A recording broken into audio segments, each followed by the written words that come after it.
बहुत बहुत स्वागत है आप सभी का आपके अपने YouTube channel Shukla study point में। आज की वीडियो के माध्यम से महामैराथन क्लास के बारे में हम चर्चा करेंगे।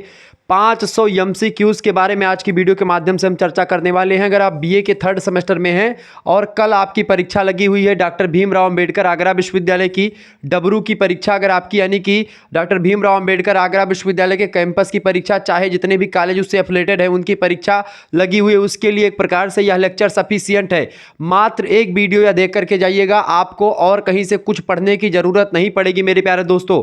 आप इस वीडियो को अंत तक देख लीजिएगा। बीए 3rd सेमेस्टर 2025 का मॉडल पेपर, इसके अलावा दीनदयाल उपाध्याय गोरखपुर विश्वविद्यालय की बात करी जो HIS 201 और 202 दोनों का पेपर जो होता है, चूंकि यहां पर एक प्रकार से हम चर्चा करेंगे हिस्ट्री ऑफ मॉडर्न इंडिया के बारे में 1757 ईस्वी से लेकर के 1950 ईस्वी तक, जबकि दीनदयाल उपाध्याय गोरखपुर विश्वविद्यालय में दो पेपर होते हैं। पहला पेपर होता है उसका 1757 से लेकर के 1857 तक, ठीक है। दूसरा पेपर होता है 1857 से लेकर के 1950 तक, ठीक है। ये बात है, यानी प्लासी के युद्ध से लेकर के 1857 की क्रांति तक, और 1857 की क्रांति से लेकर के भारतीय स्वतंत्रता एक प्रकार से जब मिल जाती है तब तक एक प्रकार से भारत का संविधान जब तक लागू नहीं हो जाता तब तक दूसरे पेपर में पढ़ना पड़ता है।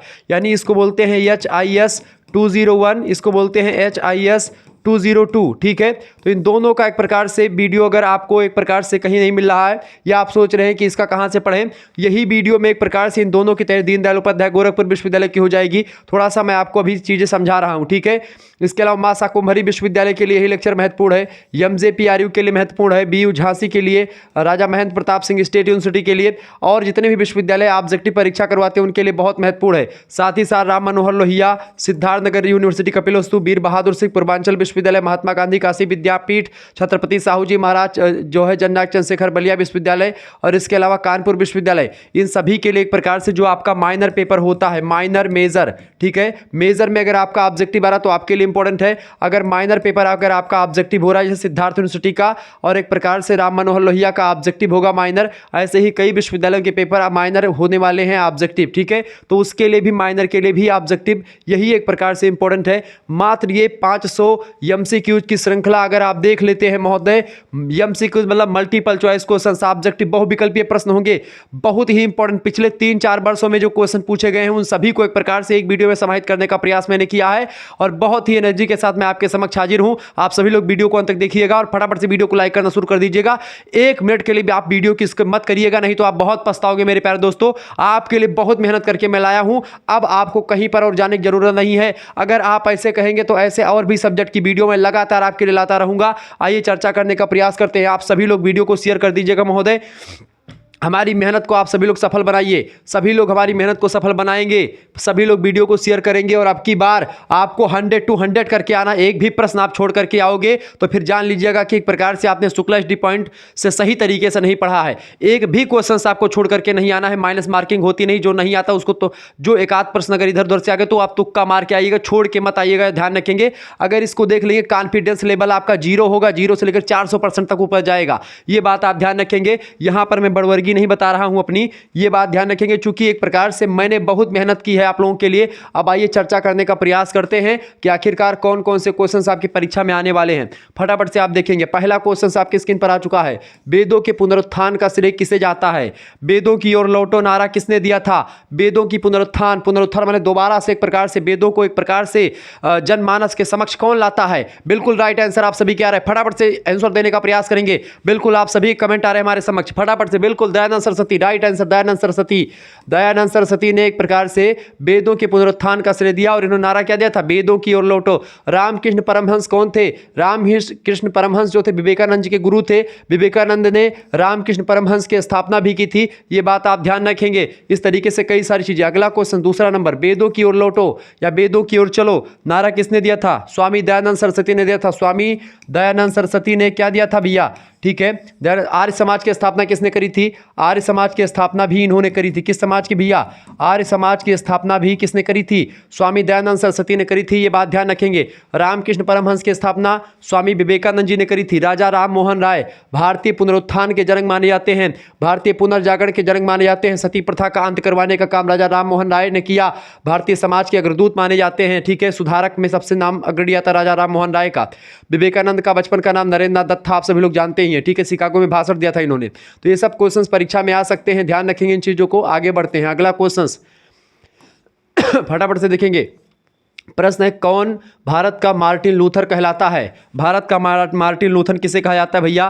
भारत का मार्टिन लूथर कहा जाता है किसको? बिल्कुल राइट आंसर दयानंद सरस्वती जी को। ए ऑप्शन करेक्ट आंसर हो जाएगा इसका। नेक्स्ट क्वेश्चन आपकी स्क्रीन पर आ चुका। सत्यार्थ प्रकाश की रचना किसने की? सत्यार्थ प्रकाश एक पुस्तक है। मैं बहुत तीव्र गति से आगे बढ़ूंगा, चूंकि एक प्रकार से मैंने 500 क्वेश्चंस को रखा है, तो मैं बहुत तीव्र गति से आगे बढ़ूंगा। तो आप लोग एक प्रकार से चीज़ों का जो आंसर है आप कमेंट में करते चले जाइए, जितने भी लोग हैं आंसर करते जाइएगा, और बहुत ही बारीकी के साथ मैं एक प्रकार से डीपली चीज़ों को तो बताते हुए चलूंगा, जो और इंपॉर्टेंट चीज़ें बीच बीच में आती रहेंगी दिमाग में, वो सब बताते चलूंगा जो आपकी परीक्षा के लिए इंपॉर्टेंट होगा। तो एक क्लास और खलास, काम खत्म, अंतिम प्रहार, अब की बार सब कुछ खत्म होने वाला है और आप अच्छे नंबर प्राप्त करने वाले। सत्यार्थ प्रकाश पुस्तक के लेखक फटाफट से आप बताएं। सत्यार्थ प्रकाश, बिल्कुल दयानंद सरस्वती राइट आंसर हो जाएगा, सत्यार्थ प्रकाश के लेखक। नेक्स्ट क्वेश्चन आ चुका। प्रार्थना समाज के संस्थापक, प्रार्थना समाज के संस्थापक भैया कौन थे बताएं? प्रार्थना समाज के संस्थापक, प्रार्थना समाज एक संस्था है, इसके संस्थापक कौन थे? दयानंद सरस्वती जी ही थे, ठीक है। ऑप्शन नंबर इसका एक करेक्ट आंसर होगा। देव समाज का संस्थापक निम्नलिखित में से कौन सा, मतलब कौन थे? देव समाज के संस्थापक कौन थे? देव समाज के संस्थापक भैया फटाफट से आप बताने का प्रयास करेंगे। देव समाज के संस्थापक हैं शिव नारायण अग्निहोत्री जी। कौन है? शिव नारायण अग्निहोत्री जी, ये देव समाज के संस्थापक है। प्रश्न आ सकता है। अगला क्वेश्चन आप देखेंगे तो ऐसे ही प्रश्न इंपॉर्टेंट जो हैं वो आपको बताते हुए हम आगे बढ़ेंगे। अगला प्रश्न आपके स्क्रीन पर आ चुका है। किसने 1873 में सत्यशोधक समाज की स्थापना की? सत्यशोधक समाज की स्थापना कई बार परीक्षा में पूछा गया है।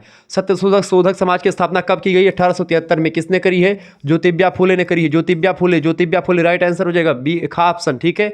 नेक्स्ट क्वेश्चन, गुलामगिरी पुस्तक के लेखक, कई बार परीक्षा में प्रश्न पूछा गया है, गुलामगिरी के लेखक कौन है? गुलामगिरी के लेखक कौन है? बिल्कुल ज्योतिबा फूले गुलामगिरी पुस्तक के लेखक। ऑप्शन नंबर इसका खा करेक्ट आंसर हो जाएगा। जिन छात्रों ने खा ऑप्शन लगा उनका राइट आंसर है। चले भैया अगला क्वेश्चन आपके स्क्रीन पर आ चुका, फटाफट से आप देखने का प्रयास करेंगे। बहुत ही महत्वपूर्ण क्वेश्चन आ चुका। सत्यशोधक आंदोलन चलाया गया था। सत्यशोधक आंदोलन जो है ज्योतिबा फूले के द्वारा ही चला। किसके द्वारा? ज्योतिबा फूले के द्वारा ही सत्यशोधक आंदोलन चलाया गया था। किसके द्वारा? सत्यशोधक आंदोलन चलाया गया ज्योतिबा फूले के द्वारा। ऑप्शन नंबर क्या लगाएंगे? ऑप्शन नंबर आप लगा देंगे भैया, कौन सा ऑप्शन लगाएंगे? बिल्कुल राइट आंसर हो जाएगा खा option, Jyotiba Phule. Next question, चले एक चीज़ और ध्यान रखेंगे। अगर इन सभी का आपको पीडीएफ प्राप्त करना है, इन सभी का आपको पीडीएफ प्राप्त करना है, जैसे ये पीडीएफ जो आपके 500 क्वेश्चंस की श्रृंखला है, या इससे पहले मॉडल पेपर महासंग्राम लिखित के ऑब्जेक्टिव के सबके एक प्रकार जो मैंने अवेलेबल करवाए हैं, अगर उन सभी के आपको पीडीएफ प्राप्त करने हैं, या किसी भी सब्जेक्ट का आपको पीडीएफ प्राप्त करना है, सभी सब्जेक्ट के कोर्स में आपको ज्वाइन होना है, सभी सब्जेक्ट का कोर्स यानी एमसीक्यूज वाला कोर्स डॉक्टर भीमराव अम्बेडकर आगरा विश्वविद्यालय, जननायक चंद्रशेखर बलिया विश्वविद्यालय, जेएनसीबी जो है, इसके अलावा एमजेपीआरयू, डीडीयू, या ऐसे कई भी, राम मनोहर लोहिया सिद्धार्थनगर यूनिवर्सिटी कपिलवस्तु, राम मनोहर लोहिया, इसके अलावा वीर बहादुर सिंह पूर्वांचल विश्वविद्यालय, महात्मा गांधी काशी विद्यापीठ, चौधरी चरण सिंह मेरठ विश्वविद्यालय, या एक प्रकार से जननायक मतलब कि आपका वो क्या नाम है जो है छत्रपति साहू जी महाराज कानपुर विश्वविद्यालय, या ऐसे कई विश्वविद्यालय और जैसे कि मासा कुंभरी हो गई, एमजेपीआरयू हो गई, बीयू झांसी हो गई, ठीक है, एमएसडी यानी कि जो है सोहेल यूनिवर्सिटी आजमगढ़ की, या अलीगढ़ विश्वविद्यालय, जो भी विश्वविद्यालय एक प्रकार से हैं, सभी की परीक्षाओं की तैयारी करवाई जाती है। तो जिन बच्चों को जुड़ना है, एमसीक्यूज मॉडल पेपर की पीडीएफ प्राप्त करनी है, या फिर एक चैप्टर वाइज कुछ पीडीएफ प्राप्त करनी है, या इसके अलावा सभी सब्जेक्ट का कोर्स, या एक प्रकार से आपका जो को करिकुलर कोर्स होता है, उन सभी का एक प्रकार से कोर्स लॉन्च कर दिया गया है। सभी सब्जेक्ट का कोर्स मात्र और मात्र 100 रुपीज़ में सभी सब्जेक्ट की पीडीएफ नोट्स आपको मिल जाएगी। आप आसानी से बेहतर तैयारी कर पाएंगे, कम समय में बहुत अच्छी तैयारी हो जाएगी आपकी।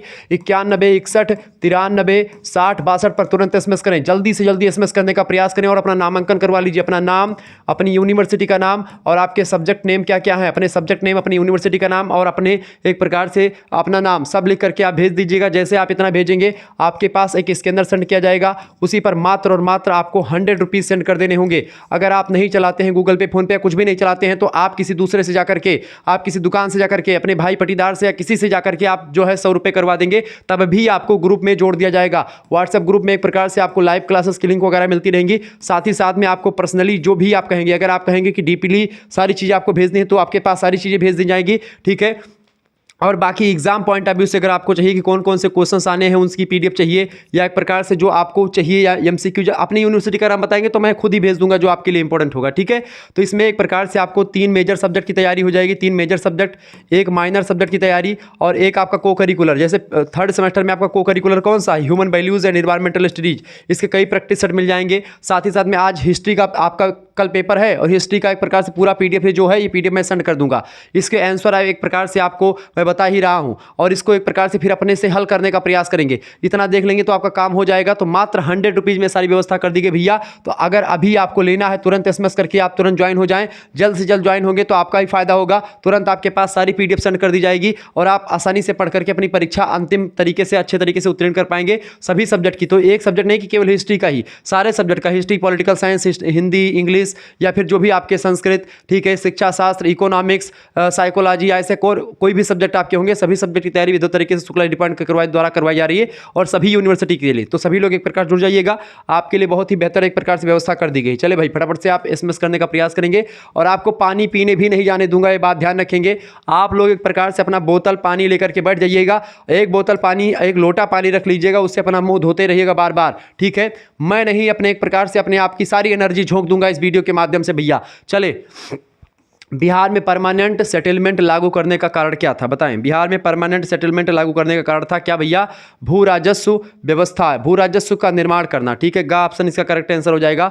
भू राजस्व, ये भू राजस्व मतलब होता है कि भूमि का जो टैक्स होता है वही। तो भू राजस्व का राजस्व निर्माण करने के लिए बिहार में परमानेंट सेटलमेंट जो है लागू किया गया था। ऑप्शन नंबर इसका गा करेक्ट आंसर हो जाएगा।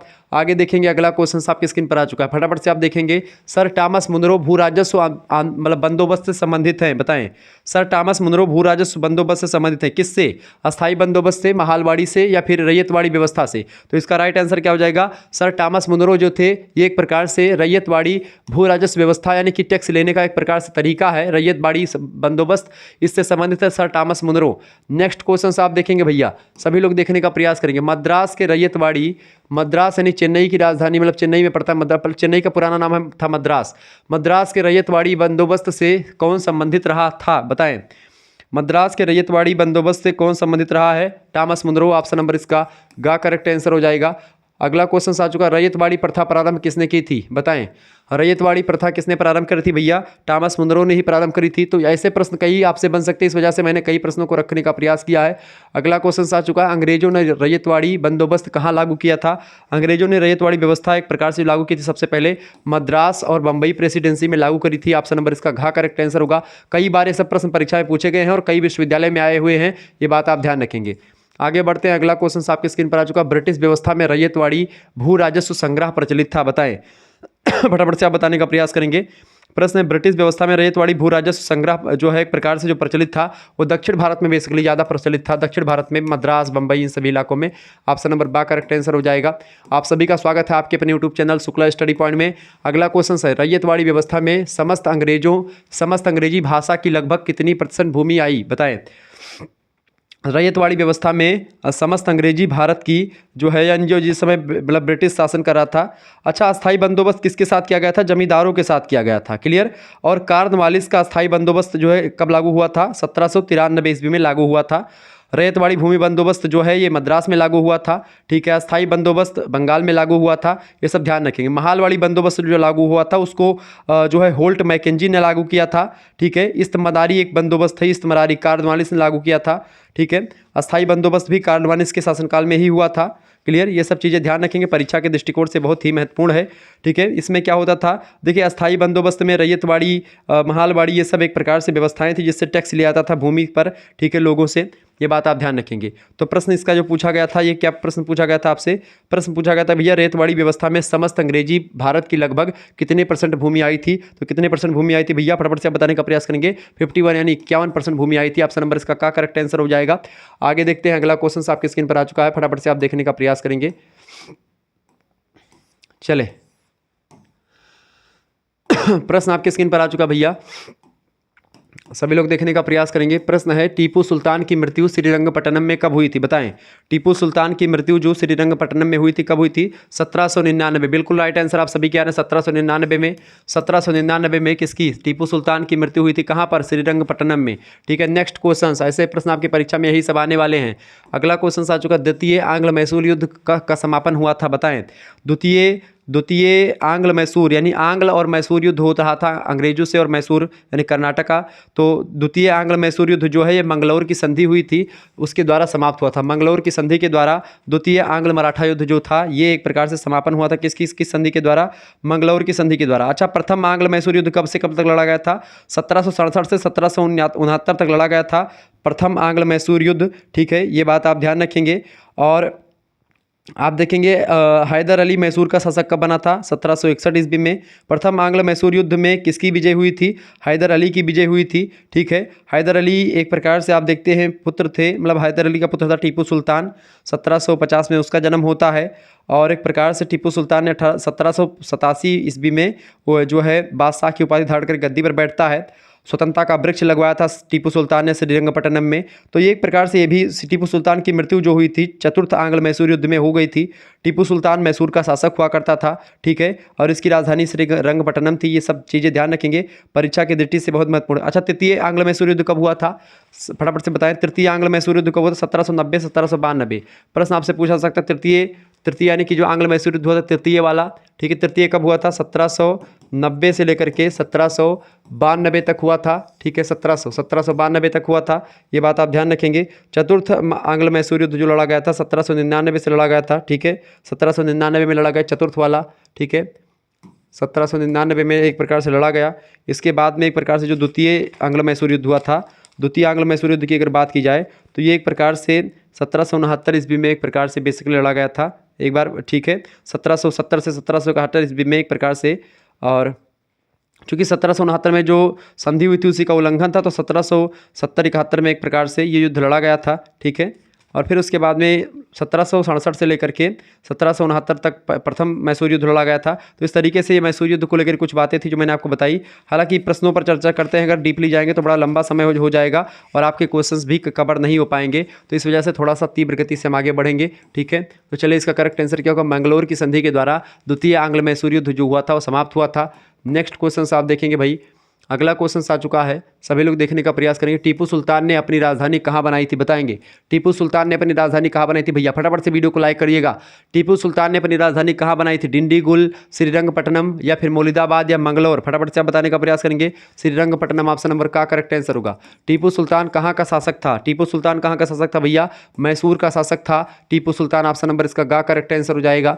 आगे बढ़िएगा, अगला क्वेश्चन आपकी स्क्रीन पर आ चुका है।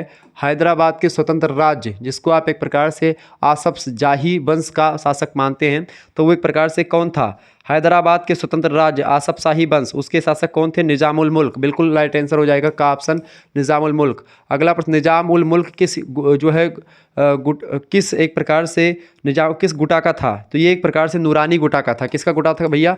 नूरानी गुट का था। कौन? निजाम उल मुल्क जो था ये नूरानी गुट का था और एक प्रकार से हैदराबाद के स्वतंत्र राज्य आसफ जाही वंश का एक प्रकार से ये था। ठीक है, आगे बढ़ते हैं। अगला प्रश्न आपकी स्क्रीन पर आ चुका है, फटाफट से आप देखने का प्रयास करेंगे भाई, फटाफट से देखेंगे। सैयद बंधुओं को लेकर के प्रश्न आ गया। सैयद बंधुओं के पतन के महत्वपूर्ण भूमिका निभाई, बताएं। सैयद बंधुओं के पतन में किसने महत्वपूर्ण भूमिका निभाई थी? तो चिनकिलिच खां ने भूमिका निभाई थी। ऑप्शन नंबर खा करेक्ट आंसर होगा। अगला प्रश्न, निजाम उल मुल्क को किस मुगल बादशाह ने सूबेदार नियुक्त किया था? तो ये निज़ाम उल मुल्क को एक प्रकार से जो मोहम्मद शाह था उसने एक प्रकार से जो है बादशाह, मतलब कि जो है मुग़ल बादशाह थे मोहम्मद शाह, उन्होंने सूबेदार नियुक्त किया था। ऑप्शन नंबर इसका का करेक्ट आंसर हो जाएगा।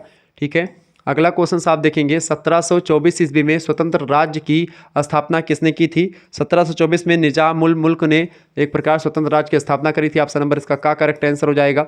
आगे बढ़ते हैं और भी चीज़ों को जानने का प्रयास करते हैं। फटाफट से वीडियो को शेयर कर दीजिएगा और लाइक जरूर करते रहिएगा महोदय। ऐसे ही प्रश्न आपके लिए मैं लगातार लाता रहता हूँ। प्रश्न आपकी स्क्रीन पर अगला आ चुका है भाई। प्रश्न क्या आ चुका है? प्रश्न आ चुका है कि पंजाब में अमृतसर नगर को स्थापित किसने किया था? बताएं, पंजाब में अमृतसर नगर की स्थापना किसने करी थी? सभी लोग बताने का प्रयास करेंगे। तो पंजाब में अमृतसर नगर की जो स्थापना करी थी वो गुरु रामदास जी ने करी थी। किसने करी थी? गुरु रामदास जी। ऑप्शन नंबर इसका घा करेक्ट आंसर हो जाएगा। ठीक है, नेक्स्ट क्वेश्चन आप देखेंगे, किस सिख गुरु को अकबर ने 500 बीघा ज़मीन दी थी? तो 500 बीघा ज़मीन जो थी रामदास जी को ही दी थी अकबर ने। ऑप्शन नंबर खा करेक्ट आंसर हो जाएगा। प्रश्न परीक्षा में कई बार ये सब पूछे गए हैं, ध्यान रखेंगे, बहुत ही महत्वपूर्ण क्वेश्चन हैं। आदि ग्रंथ अथवा गुरु ग्रंथ साहिब का संकलन निम्नांकित में से किसने किया था? आदि ग्रंथ जो सिखों का एक प्रकार से मतलब कि मुख्य ग्रंथ है, तो गुरु अर्जुन देव जी ने गुरु ग्रंथ साहिब इन सभी का संकलन किया था, इकट्ठा किया था गुरु अर्जुन देव ने। ऑप्शन नंबर इसका घा करेक्ट आंसर हो जाएगा। अगला क्वेश्चन आप देखेंगे भाई, किसकी समाधि, फटाफट से आप बताएंगे, किसकी समाधि के कारण जो है नांदेड़ गुरुद्वारा सिखों द्वारा पवित्र माना जाता है? तो किसकी समाधि वहाँ पर है भाई? तो गुरु गोबिंद सिंह की समाधि के कारण से नांदेड़ गुरुद्वारा जो है सिखों के द्वारा पवित्र माना जाता है, गुरु गोबिंद सिंह। ऑप्शन नंबर इसका घा करेक्ट आंसर होगा। गुरु गोबिंद सिंह नाम कहाँ जुगा एक प्रकार से है, ऑप्शन नंबर इसका घा करेक्ट आंसर हो जाएगा। नेक्स्ट क्वेश्चन आपकी स्क्रीन पर आ चुका है, फटाफट से आप देखेंगे। अमृतसर में प्रश्न है, अमृतसर में स्वर्ण मंदिर का निर्माण किसने करवाया था? बताइएगा, सभी लोग बताने का प्रयास करेंगे। अमृतसर में स्वर्ण मंदिर का निर्माण किसने करवाया था भैया? अमृतसर में स्वर्ण मंदिर का निर्माण किसने करवाया था? गुरु अर्जुन देव ने करवाया था, का ऑप्शन इसका राइट आंसर हो जाएगा। अगला प्रश्न, किस सिख गुरु की मृत्यु के लिए औरंगजेब जिम्मेदार था? किस सिख गुरु के मृत्यु के लिए औरंगजेब जिम्मेदार था? गुरु तेग बहादुर। ऑप्शन नंबर इसका खा करेक्ट आंसर होगा। ठीक है, चले आगे बढ़ते हैं, फटाफट से वीडियो को शेयर करते रहिएगा। सभी दोस्तों से निवेदन है, वीडियो को शेयर कर दीजिएगा और सभी दोस्त एक प्रकार से ग्रुप से जुड़ करके इनकी पीडीएफ प्राप्त कर लीजिएगा मात्र 100 रुपीज़ में। अगला प्रश्न, सिखों के अंतिम गुरु कौन थे? सिखों के अंतिम गुरु कौन थे भैया? गुरु गोबिंद सिंह जी सिखों के अंतिम गुरु थे। ऑप्शन नंबर इसका खा करेक्ट आंसर होगा, गुरु गोबिंद सिंह। अगला क्वेश्चन है, बंदा बहादुर का मूल नाम क्या था? बताएं। बंदा बहादुर का मूल नाम था लक्षण देव। लक्षण देव नाम था इनका बंदा बहादुर का। ऑप्शन नंबर इसका खा करेक्ट आंसर हो जाएगा। नेक्स्ट क्वेश्चन आपकी स्क्रीन पर आ चुका, फटाफट से आप देखने का प्रयास करेंगे भाई। रणजीत सिंह के राज्य में सम्मिलित था। रणजीत सिंह के राज्य में क्या सम्मिलित था भाई? श्रीनगर जो था ये रणजीत सिंह के राज्य में सम्मिलित था। ऑप्शन नंबर घा करेक्ट आंसर हो जाएगा। इस तरीके से मैं तीव्र गति से चल रहा हूँ, आपको वीडियो पसंद आ रही तो भाई बताएं, कमेंट करके बताओ कि हाँ गुरुजी बहुत मजा आ रहा है पढ़ने में। ऐसे ही तीव्र गति से आपको चलता रहूँगा। वीडियो 2 बार देख लीजिएगा अगर न समझ में आए। वैसे समझना क्या है, आपको पेपर देने जाना है तो आप आसानी से अगर इस वीडियो को एक प्रकार से देखेंगे, महामैराथन क्लास इसी को बोलते हैं जिसमें एक प्रकार से तमाम प्रकार की चीज़ों को एक ही वीडियो में समाहित कर दिया था। एक भी क्वेश्चन आपका एक प्रकार से इधर उधर का नहीं आएगा, सब यहीं से आपके आने वाले हैं, ये बात आप ध्यान रखेंगे। तो वीडियो को शेयर करते रहें। चले, प्रथम आंग्ल बर्मा युद्ध प्रथम आंग्ल बर्मा युद्ध कब लड़ा गया था? बताएं। प्रथम आंग्ल बर्मा युद्ध 1824 से 1826। राइट आंसर क्या हो जाएगा? का ऑप्शन 1824 से 1826 राइट आंसर का प्रथम आंग्ल बर्मा युद्ध। ठीक है, नेक्स्ट क्वेश्चन, मराठा की शक्ति को अंतिम रूप से नष्ट किस गवर्नर ने किया था? बताएं। मराठा की शक्ति को अंतिम रूप से नष्ट किस गवर्नर ने किया था? तो मराठा की शक्ति को अंतिम रूप से नष्ट किसने किया था? लॉर्ड हेस्टिंग्स ने। किसने किया था? लॉर्ड हेस्टिंग्स ने मराठा की शक्ति को अंतिम रूप से क्या किया था? नष्ट किया था। ऑप्शन नंबर गा करेक्ट आंसर होगा। चले भाई, अगला क्वेश्चन आपकी स्क्रीन पर आ चुका है, फटाफट से आप देखने का प्रयास करेंगे। बैरकपुर में सैनिक विद्रोह किसके समय में हुआ था? बताएं, इन चारों में से किसके समय में हुआ था? तो बैरकपुर में जो सैनिक विद्रोह हुआ था बेसिकली वो किसके समय में हुआ था? लॉर्ड एमहर्स्ट के समय में हुआ था। एमहर्स्ट के समय में एक प्रकार से हुआ था। अच्छा, बैरकपुर में सैनिक विद्रोह कब हुआ था? तो बैरकपुर में सैनिक विद्रोह 1824 में हुआ था। उस समय एक प्रकार से वहाँ पर लॉर्ड एमहर्स्ट थे, मतलब कि उतना ज़्यादा एक प्रकार से तो ज़्यादा ये पावरफुल नहीं हुआ। 1857 की क्रांति वाला ज़्यादा फेमस हुआ था। अगला प्रश्न है, वह कौन सा गवर्नर जनरल था जो मुगल सम्राट अकबर द्वितीय से बराबरी के स्तर पर मिला था? बताएं। वह कौन सा गवर्नर जनरल था जो मुगल सम्राट अकबर द्वितीय से बराबरी के स्तर पर मिला था? तो वही एक प्रकार से यही था, लॉर्ड एमहर्स्ट। ठीक है, ऑप्शन नंबर इसका घा करेक्ट आंसर होगा। अगला प्रश्न, लॉर्ड एमहर्स्ट अपने पद पर कब से कब तक रहा? तो कब से, मतलब इसका कार्यकाल कब से कब तक रहा? 1823 से 1828 तक रहा। ऑप्शन नंबर इसका खा करेक्ट आंसर हो जाएगा, 1823 से 1828। ठीक है, नेक्स्ट क्वेश्चन आपकी स्क्रीन पर आ चुका भाई, फटाफट से आप देखने का प्रयास करेंगे। बहुत ही अच्छे तरीके से आप लोग देख रहे हो, वीडियो बहुत एक प्रकार से इन्फॉर्मेटिव है और आपके एक प्रकार से समस्त प्रश्नों को एक प्रकार से इसमें समाहित कर दिया गया है। तो एक भी प्रश्न पिछले 2-3-4 वर्षों में जो हाँ किसी विश्वविद्यालय की इधर उधर से जो पूछे गए सब कुछ इसमें समाहित कर दिया गया है। अगला क्वेश्चन, लॉर्ड हेस्टिंग्स का कार्यकाल कब से कब तक माना जाता है? बताएंगे, सभी लोग बताने का प्रयास करेंगे। लॉर्ड हेस्टिंग 1813 से 1823, 1813 से 1823 का समयकाल लॉर्ड हेस्टिंग्स का है। फिर उसके बाद में लॉर्ड एमहर्स्ट आया था। ठीक है, ओके, 1823 से 1828 तक। अगला क्वेश्चन से, बंगाल का अंतिम गवर्नर जनरल कौन था? बंगाल का अंतिम गवर्नर जनरल कौन था? Lord William Bentinck. Lord William Bentinck जो था ये अंतिम गवर्नर जनरल था, कहाँ का? बंगाल का। ठीक है, नेक्स्ट क्वेश्चन आपकी स्क्रीन पर आ चुका, फटाफट से आप देखने का प्रयास करेंगे। किस एक्ट के द्वारा बंगाल के गवर्नर जनरल को भारत का गवर्नर जनरल बना दिया गया? बहुत महत्वपूर्ण प्रश्न है। किस एक्ट के द्वारा भैया? 1833 एक्ट के द्वारा, एक प्रकार से 1833 का जो एक प्रकार से एक्ट आया था, उसके द्वारा जो बंगाल का गवर्नर जनरल हुआ करता था उसको एक प्रकार से भारत का गवर्नर जनरल अब कहा जाने लगा। ठीक है, आगे बढ़ते हैं। अगला क्वेश्चन आपकी स्क्रीन पर आ चुका है, फटाफट से आप देखेंगे। चलिए भाई, तृतीय आंग्ल मराठा युद्ध कब से कब तक लड़ा गया? तृतीय आंग्ल मराठा युद्ध सभी लोग बताने का प्रयास करेंगे। तृतीय आंग्ल मराठा युद्ध, डिवीजन चल रहा है अपने जोड़ों पर, फटाफट से बताने का प्रयास करेंगे। तृतीय आंग्ल मराठा युद्ध जो है एक प्रकार से ये किसके किसके बीच में लड़ा गया था? बिल्कुल राइट आंसर है, मतलब कि युद्ध किसके? तृतीय आंग्ल मराठा युद्ध लॉर्ड हेस्टिंग्स के शासनकाल में, उससे जुड़ा हुआ, लॉर्ड हेस्टिंग्स से जुड़ा हुआ है। अगला सती प्रथा पर प्रतिबंध किसने लगवाया था? सती प्रथा पर लॉर्ड विलियम बेंटिक, बिल्कुल राइट आंसर। सती प्रथा 1829 ईस्वी के आसपास, ठीक है। और मतलब उसकी मदद किसने करी थी? राजा राम मोहन राय के सफल प्रयासों के द्वारा, और इसके शासनकाल में एक प्रकार से चीज़ें हुई थी। ठीक है, ध्यान रखेंगे इन चीज़ों को। आगे बढ़ते और भी चीज़ों को जानने का प्रयास करते हैं। फटाफट से वीडियो को लाइक कर दीजिएगा और चैनल को भी सब्सक्राइब कर दीजिएगा। ऐसे ही इन्फॉर्मेटिव वीडियो लगातार आपके लिए मैं लाता रहता हूँ। चले भाई, अगला क्वेश्चन आपकी स्क्रीन पर आ चुका है, सभी लोग देखने का प्रयास करेंगे, वीडियो को शेयर कर दीजिएगा और ऐसे ही एक प्रकार से आपको चीज़ें मिलती रहेंगी। प्रश्न आपकी स्क्रीन पर आ चुका है, देशी राज्यों के प्रति हस्तक्षेप की नीति किसने अपनाई थी? बताएं, देशी राज्यों के प्रति हस्तक्षेप की नीति किसने अपनाई थी? तो किसने अपनाई थी भैया? लॉर्ड कॉर्नवालिस ने अपनाई थी। क्या अपनाई थी? देशी राज्यों के प्रति मतलब हस्तक्षेप की नीति को अपनाया था किसने? लॉर्ड कॉर्नवालिस ने। आगे बढ़ते हैं, अगला क्वेश्चन आपकी स्क्रीन पर आ चुका है, सहायक संधि प्रणाली किसने लागू की थी? बहुत इंपॉर्टेंट प्रश्न है, सहायक संधि प्रणाली किसने लागू की थी? सहायक संधि प्रणाली लॉर्ड बेलीजली ने लागू की थी। किसने? लॉर्ड बेलीजली ने सहायक संधि प्रणाली लागू कर दी थी। ऑप्शन नंबर इसका खा करेक्ट आंसर हो जाएगा। नेक्स्ट क्वेश्चन, सहायक संधि को स्वीकार करने वाला राज्य कौन सा था पहला? तो हैदराबाद था। हैदराबाद ने सहायक संधि को सबसे पहले स्वीकार किया था। ऑप्शन नंबर इसका खा करेक्ट आंसर हो जाएगा। आगे बढ़ते हैं, अगला क्वेश्चन आपकी स्क्रीन पर आ चुका, फटाफट से आप देखने का प्रयास करेंगे। सभी दोस्त वीडियो को शेयर कर दीजिएगा और लाइक करते रहिएगा। चले, हैदराबाद राज्य ने सहायक संधि को कब स्वीकार किया था? बताएं, हैदराबाद राज्य ने सहायक संधि को 1798 में स्वीकार कर लिया था। इसका का ऑप्शन करेक्ट आंसर होगा।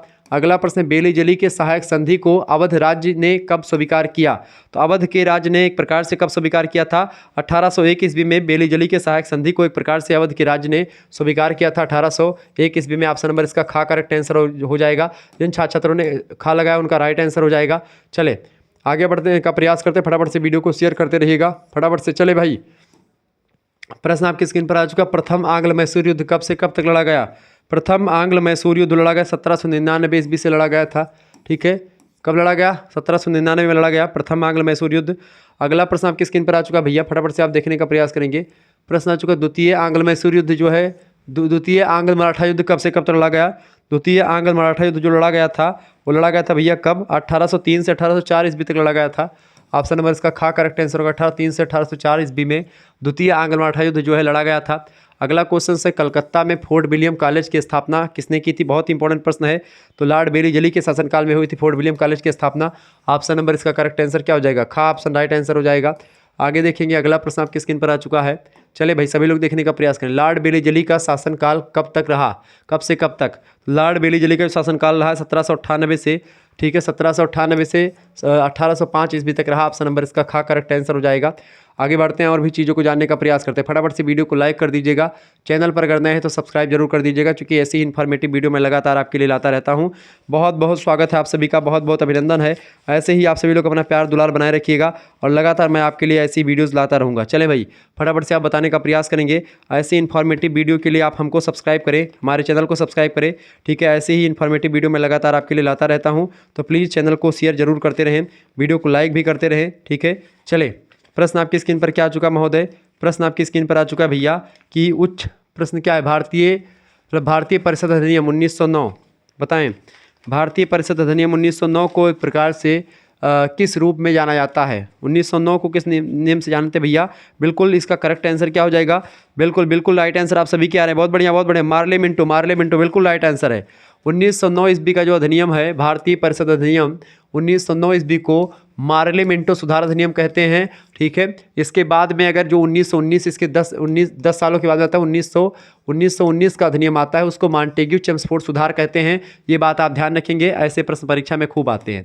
अगला क्वेश्चन है, जॉन मार्ले के द्वारा तैयार किया गया मार्ले मिंटो सुधार निम्न में से किस वर्ष लागू किया गया था? बताएं, फटाफट से आप बताने का प्रयास करेंगे।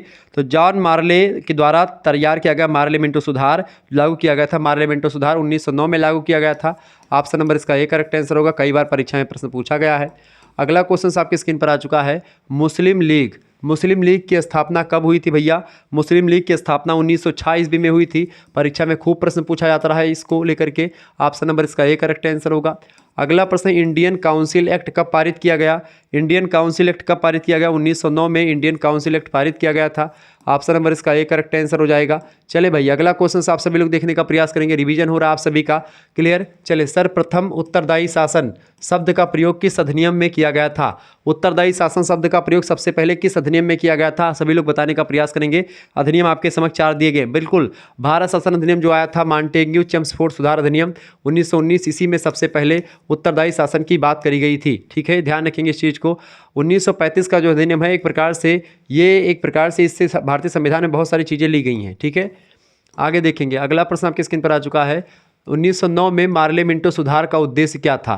क्यों किया गया था भाई? मार्ले मिंटो सुधार जो किया गया था, उसका एक प्रकार से क्या उद्देश्य था? इसका उद्देश्य था कि अलग मतदाता प्रणाली को लागू करना, यही उद्देश्य था। इसी उद्देश्य को ध्यान में रख करके 1909 में मार्ले मिंटो सुधार लाया गया था। डी ऑप्शन इसका राइट आंसर होगा। सभी लोग वीडियो को शेयर करते रहिएगा। चले, 500 क्वेश्चंस की अद्भुत श्रृंखला चल रही है आपके समक्ष, और इस तरीके से अगर आप इस वीडियो को देख लेंगे, इससे बाहर कुछ आपका आने वाला है नहीं। तबाही मचा देंगे अपनी। अब की बार तहलका मचने वाला है महोदय। बीए के क्षेत्र में तहलका मचने वाली। इससे पहले आप लोगों ने ऐसी वीडियोस नहीं देखी होगी।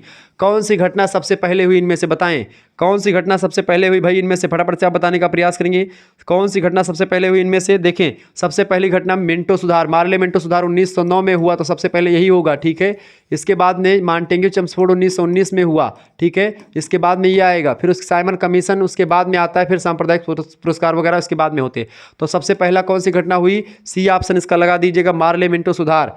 नेक्स्ट क्वेश्चन आपकी स्क्रीन पर आ चुका भैया, फटाफट से आप देखने का प्रयास करेंगे। निम्न में से किसने भारत में सांप्रदायिक चुनाव की स्थापना को चिन्हित किया? फटाफट से आप बताने का प्रयास करेंगे। निम्नलिखित में से किसने भारत में सांप्रदायिक चुनाव की स्थापना को चिन्हित किया? किसने चिन्हित किया था भैया? किस अधिनियम ने? बिल्कुल, भारतीय परिषद अधिनियम 1909 के द्वारा जो है सांप्रदायिक चुनाव की स्थापना को चिन्हित किया गया। ठीक है, ऑप्शन नंबर इसका सी करेक्ट आंसर होगा। आगे बढ़ते हैं। अगला क्वेश्चन आपकी स्क्रीन पर आ चुका है, फटाफट से आप देखने का प्रयास करेंगे। प्रश्न है, विनियमन अधिनियम कब पारित हुआ था? विनियमन अधिनियम कब पारित हुआ था? 1773 में विनियमन अधिनियम पारित हुआ था। ऑप्शन नंबर इसका ए करेक्ट आंसर होगा। 1909 ईस्वी के भारतीय परिषद अधिनियम को ब्रिटिश काल के निम्न में से किस सुधार के रूप में जाना जाता है? तो 1909 का जो अधिनियम है, इसको मार्ले मिंटो सुधार, और 1919 का अधिनियम को मॉन्टेग्यू चेम्सफोर्ड सुधार के नाम से जानते हैं। ये क्वेश्चंस कई बार परीक्षा में पूछा गया है, ध्यान रखेंगे। ऐसे ही क्वेश्चंस परीक्षाओं में आते रहते हैं। ठीक है, चले भाई, अगला क्वेश्चन आपकी स्क्रीन पर आ चुका है। फटाफट से वीडियो को शेयर करते रहिएगा और लाइक कर दीजिएगा। प्रश्न आपकी स्क्रीन पर आ चुका है। उच्च स्तरीय इंडियन स्कूल बिजनेस कहाँ स्थित है? बताएं। उच्च स्तरीय प्रश्न क्या पूछा गया है? प्रश्न आपसे पूछा गया महोदय कि उच्च स्तरीय जो इंडियन स्कूल बिजनेस है कहाँ पर स्थित है? तो उच्च स्तरीय इंडियन स्कूल बिजनेस जो है, ये हैदराबाद में स्थित है। कहाँ पर स्थित है? हैदराबाद में स्थित है। ए ऑप्शन करेक्ट आंसर हो जाएगा इसका। अगला प्रश्न है, भारत में नवोदय विद्यालय का उद्देश्य क्या है? नवोदय विद्यालय का उद्देश्य क्या है? कि ग्रामीण जो प्रतिभाएं हैं उनको अवसर देना और उनको एक प्रकार शिक्षा देना। कक्षा 6 में एडमिशन होता है नवोदय में, और कक्षा एक प्रकार से 9 में भी एडमिशन होता है। क्लियर, ये बात ध्यान रखेंगे।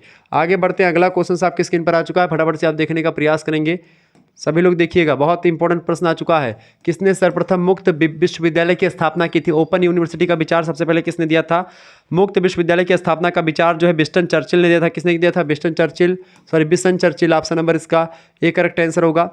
नेशनल इंस्टीट्यूट ऑफ डिजाइनिंग कहाँ है? National institute of designing Ahmedabad में स्थित है। ऑप्शन नंबर इसका ए करेक्ट आंसर हो जाएगा। आपका यूनिट नंबर जो 5 है या 6 है, उसी में एक प्रकार से पूरा शिक्षा को लेकर के, ब्रिटिशकालीन शिक्षा को लेकर के पूरा यूनिट ही है, तो उसी से प्रश्न ऐसे बन रहे हैं। भारतीय सांख्यिकीय संस्थान कहाँ है? भारतीय सांख्यिकीय संस्थान आपका कोलकाता में है, पश्चिम बंगाल कोलकाता। ऑप्शन नंबर इसका ए करेक्ट आंसर होगा। अगला प्रश्न, विश्वविद्यालय शिक्षा आयोग की स्थापना किस वर्ष की गई थी? विश्वविद्यालय शिक्षा आयोग की स्थापना 4 नवंबर 1948 को की गई थी। 4 नवंबर 1948 विश्वविद्यालय शिक्षा आयोग की स्थापना होती है। ध्यान रखेंगे, नोट डाउन करते हुए चलेंगे सभी लोग। चले आगे देखिएगा। नोट डाउन नहीं करना तो आप पीडीएफ प्राप्त कर सकते हैं आसानी से मात्र 100 रुपीज़ खर्च करके। अगला प्रश्न है, सभी सब्जेक्ट का पीडीएफ मिलेगा, एक ही सब्जेक्ट का नहीं, सभी सब्जेक्ट का पीडीएफ मात्र 100 रुपीज़ में व्यवस्था कर दी गई है। सभी सब्जेक्ट के कोर्स की व्यवस्था कर दी गई है, ठीक है। मात्र 100 रुपीज़ में सारे कोर्स आपको co-curricular with included, minor major 3 major 1 minor और 1 को करिकुलर 5 सब्जेक्ट की तैयारी मात्र 100 रुपीज़ में। आपको MCQs मॉडल पेपर और महामैराथन क्लास की पीडीएफ नोट्स, महासंग्राम की पीडीएफ नोट्स, चैप्टर वाइज कुछ पीडीएफ नोट्स, सब कुछ आपको मिलेगी हर एक सब्जेक्ट की। फटाफट से आप जुड़ जाइएगा। जुड़ना कैसे है, आपको SMS करना है 91 61 93 60 62 पर SMS करके आप जुड़ जाइएगा। सभी लोग SMS करिएगा, अपना नाम, अपनी यूनिवर्सिटी का नाम और अपने सब्जेक्ट के नेम लिख करके भेज दीजिएगा। आपके पास एक स्कैनर सेंड किया जाएगा, उसी पर मात्र 100 रुपीज़ आपको सेंड कर देने। अगर आप नहीं चलाते तो आप किसी दूसरे से भी सेंड करवा सकते हैं। इसमें आपको सभी सब्जेक्ट की पीडीएफ नोट्स वगैरह मिल जाएगी और क्लासेस भी मिलेंगी। चले भाई आगे देखते हैं। अगला क्वेश्चन आ चुका है, किस वर्ष भारत सरकार ने माध्यमिक शिक्षा आयोग की स्थापना की घोषणा करी थी? बताएं, फटाफट से आप बताने का प्रयास करेंगे। किस वर्ष भारत सरकार ने माध्यमिक शिक्षा आयोग की स्थापना की घोषणा करी थी? 1952 में करी थी। ऑप्शन नंबर इसका ए करेक्ट आंसर होगा। अगला क्वेश्चन आ चुका है, सभी लोग देखने का प्रयास करेंगे भाई, सभी लोग देखिएगा, फटाफट से आप देखने का प्रयास करिए। भारत में अंग्रेजी शिक्षा का मैग्ना कार्टा किसे कहा जाता है? भारत में अंग्रेजी शिक्षा का मैग्ना कार्टा कहा जाता है वुड डिस्पैच को। किससे को? वुड डिस्पैच जो है वुड का जो घोषणा पत्र है उसी को 1854 में। आपसे पूछा था कि वुड घोषणा पत्र कब एक प्रकार से आया था, तो 1854 में आया था। मैकाले का विवरण पत्र कब आया था? 1835 में आया था, ठीक है। और 1813 में एक चार्टर आया था शिक्षा को लेकर के। ऑकलैंड का विवरण पत्र कब आया था? 1839 में आया था, ठीक है। तो ये सब प्रश्न ध्यान रखेंगे, ये सब प्रश्न इंपॉर्टेंट है। चलें आगे देखेंगे। अगला क्वेश्चन आ चुका भैया, भारत की नई राष्ट्रीय शिक्षा नीति की घोषणा किस वर्ष की गई थी? भारत में नई राष्ट्रीय शिक्षा नीति की घोषणा जो है कब की गई थी? तो इनमें नई राष्ट्रीय शिक्षा नीति जो आई थी उस समय, जो चूंकि हम लोग इतिहास पढ़े तो उस समय 1986 में एक प्रकार से नई शिक्षा नीति आई थी। और अब 1986 के बाद में अब शिक्षा नीति आई कौन सी? 2020 में शिक्षा नीति आई है नई, ठीक है, जिसमें 5+3+3+4 की व्यवस्था करी गई है, ठीक है, ध्यान रखेंगे। यानी कि 5 साल प्री प्राइमरी, फिर एक प्रकार से प्राइमरी, फिर माध्यमिक शिक्षा जो आपका 3 साल, फिर 4 साल, ठीक है। यानी कि नर्सरी, KG, UKG, LKG जो होता है वो, और कक्षा 1 और 2 इसमें शामिल हैं, ठीक है। 3 4 5 ये, ठीक है, 6 7 8 ये, और जो है 9 10 11 12 वो, ठीक है, ध्यान रखेंगे। चले प्रश्न है, विश्वविद्यालय अनुदान आयोग UGC इसको कहते हैं। विश्वविद्यालय अनुदान आयोग की स्थापना यूनिवर्सिटी ग्रांट कमीशन किस वर्ष की गई थी? विश्वविद्यालय अनुदान आयोग की स्थापना जो है वो किस वर्ष की गई थी भैया? 1956 राइट आंसर हो जाएगा, ए ऑप्शन 1956 में की गई थी। आगे बढ़ते हैं, अगला क्वेश्चन आ चुका है, सभी लोग देखने का प्रयास करेंगे। बहुत बढ़िया प्रश्न है भाई। राष्ट्रीय शैक्षिक अनुसंधान और प्रशिक्षण परिषद की स्थापना कब की गई थी? राष्ट्रीय शैक्षिक अनुसंधान और प्रशिक्षण परिषद NCERT 1961 राइट आंसर हो जाएगा, सी ऑप्शन। NCERT बोलते हैं इसको, राष्ट्रीय शैक्षिक अनुसंधान और प्रशिक्षण परिषद को क्या बोलते हैं? NCERT 1961 में स्थापना होती है। अगला प्रश्न, राष्ट्रीय साक्षरता मिशन की शुरुआत कब हुई? राष्ट्रीय साक्षरता मिशन की शुरुआत 1988 में होती है। ऑप्शन नंबर इसका डी करेक्ट आंसर हो जाएगा। जिन छात्रों ने डी लगाया होगा उनको सभी को नंबर मिलेगा। चले भाई अगला क्वेश्चन आपकी स्क्रीन पर आ चुका, फटाफट से आप देखने का प्रयास करेंगे। ऑपरेशन पोलो बहुत ही महत्वपूर्ण एक प्रकार से ऑपरेशन था। ऑपरेशन पोलो जो है ये एक प्रकार से किस रियासत से संबंधित है? ऑपरेशन पोलो एक प्रकार से जो है ये सरदार वल्लभ भाई पटेल ने चलवाया था, ठीक है। ऑपरेशन पोलो सरदार वल्लभ भाई पटेल जो थे, गुजरात में इनका जन्म हुआ था। और आप देखेंगे कि ये बड़े विद्वान आदमी थे। सरदार वल्लभ भाई पटेल, जन्म हुआ था 31 अक्टूबर 1875 ईस्वी में। और सरदार वल्लभ भाई पटेल का पूरा नाम क्या है? वल्लभ भाई झावरे भाई पटेल इनका पूरा नाम है, ध्यान रखेंगे। राष्ट्रीय एकता दिवस के रूप में मनाया जाता है 31 अक्टूबर को चूंकि इनका जन्म हुआ था वल्लभ भाई पटेल जी का, ठीक है। इनको भारत रत्न भी मिला है 1995 में। इन्होंने एक प्रकार से भारत की छोटी बड़ी रियासतें थी, लगभग 565 छोटी बड़ी रियासतें थी, सभी को एक प्रकार से इन्होंने एक किया था। चूँकि उस समय जो है सभी राज्यों का विलय करवाने में इनका बड़ा योगदान रहा था। इन्होंने एक प्रकार से बड़ी मेहनत करी है राज्यों को, एक प्रकार से आज जो आप भारत देख रहे हैं एकता का, वो इन्हीं की मिसाल पर है। ऑपरेशन पोलो किस रियासत को विलय करने के लिए करा गया था भैया? हैदराबाद रियासत जो थी एक प्रकार से, वो हैदराबाद और कश्मीर और एक प्रकार जूनागढ़, इन तीन के एक प्रकार से जो थे वो नहीं मिले थे, बाकी सब मिल गए थे। तो इन सभी को साम दाम दंड भेद सभी करके अपनाने का प्रयास किया गया था। अगला प्रश्न है, भोपाल कब भारत में विलय हुआ था? भोपाल का विलय 1947 में ही हो गया था, option number A correct answer होगा। जूनागढ़ भारत में कब विलय हुआ था? जूनागढ़ के निजाम नहीं मान रहे थे, 1948 में विलय हो गया था, ठीक है। जबरदस्ती भी करवा देते, सैनिक विद्रोह करके तमाम चीज़ें होती हैं, ऑपरेशन पोलो चलवा करके हैदराबाद का।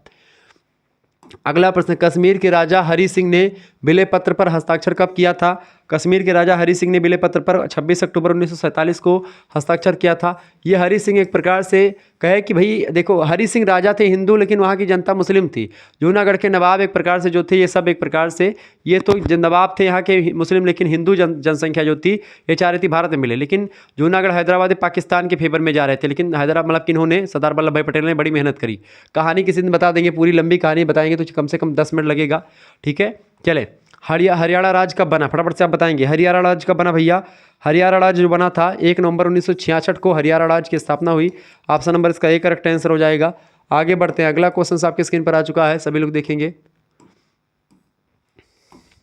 प्रश्न आ चुका, कौन से एक राज्य को भारत का पहला भाषा राज्य होने का सम्मान प्राप्त हुआ है? एक राज्य आंध्र प्रदेश, बिल्कुल राइट आंसर होगा। आंध्र प्रदेश को पहला एक प्रकार से भाषा के आधार पर अलग हुआ था। ऑप्शन नंबर इसका 1 करेक्ट आंसर होगा। अगला, निम्नलिखित में से कौन एक संघ शासित प्रदेश नहीं है? इनमें से संघ शासित प्रदेश कौन सा नहीं है? देखिए, लक्षद्वीप केंद्र शासित प्रदेश है, संघ शासित है। पुदुचेरी भी, अंडमान निकोबार द्वीप समूह भी है। अरुणाचल प्रदेश एक स्टेट है, एक राज्य है। ठीक है, तो ऑप्शन नंबर 1 करेक्ट आंसर होगा। ये एक संघ शासित प्रदेश नहीं है। आगे बढ़ते हैं, अगला क्वेश्चन आपकी स्क्रीन पर आ चुका है, फटाफट से आप देखने का प्रयास करेंगे।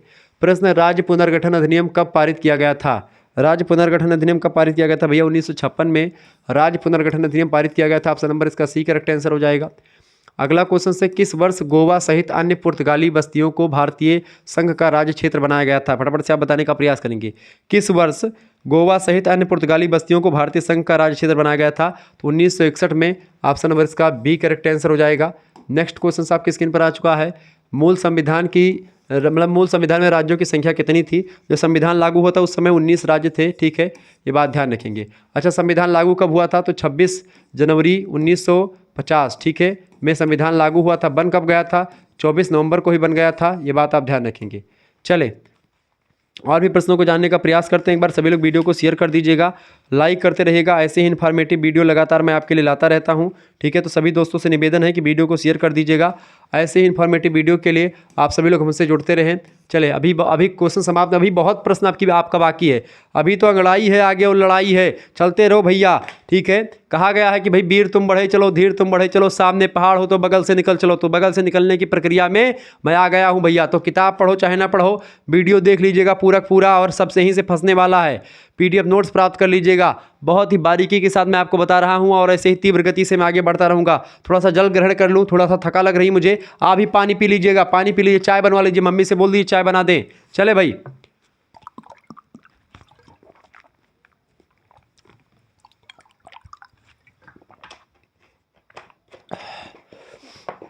हाँ महोदय, चलिए, ज़्यादा विश्राम करने का समय नहीं है। राम काज कीन है बिन मोहि कहाँ विश्राम। हनुमान जी को कहा कि भाई मैनाक पर्वत निकला, कहा कि भैया बैठो इसी पे आराम करो।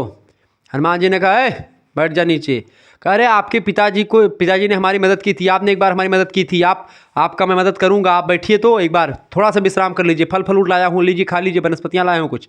हनुमान जी ने कहा जाओ तुम, फिर कभी बैठेंगे तुम्हारे ऊपर, ठीक है, जाना, फिर काम आओगे तुम अभी।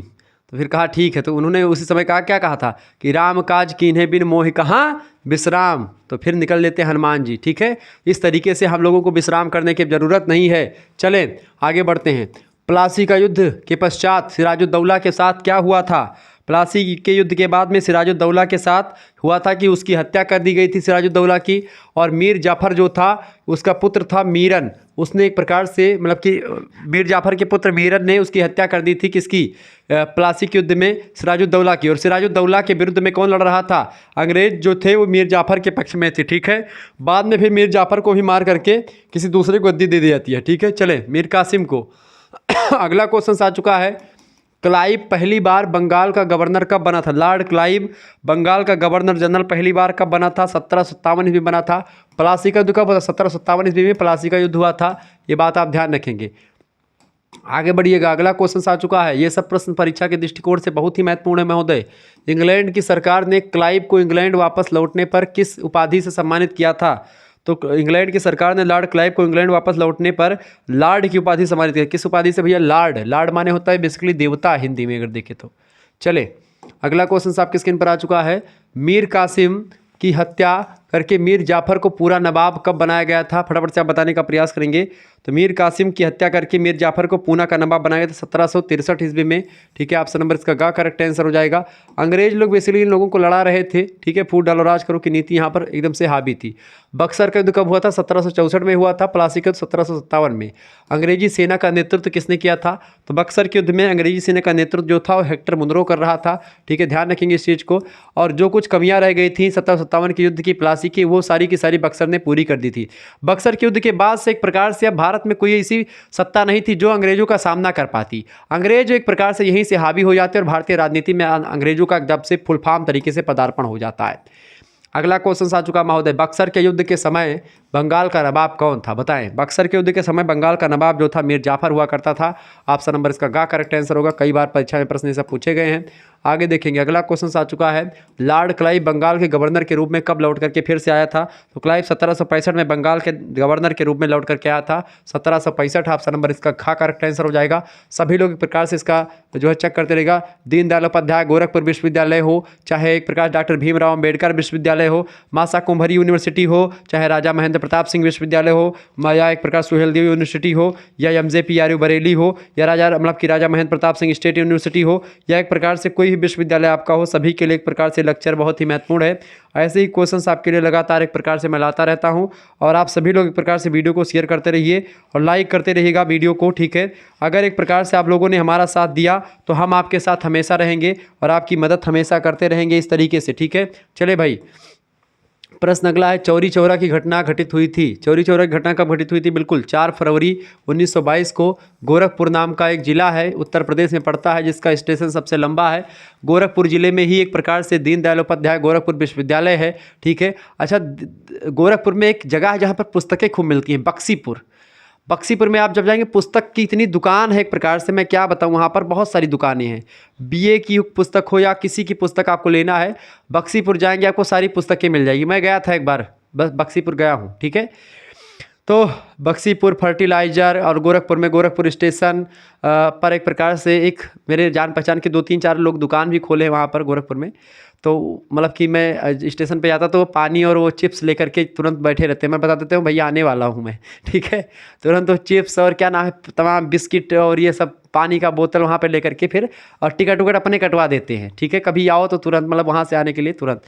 तो ऐसे ऐसे एक प्रकार से तो मैंने देखा उस गोरखपुर में। मैं कई बार मतलब एक बार नेट का पेपर भी देने गया था शायद, बहुत पहले।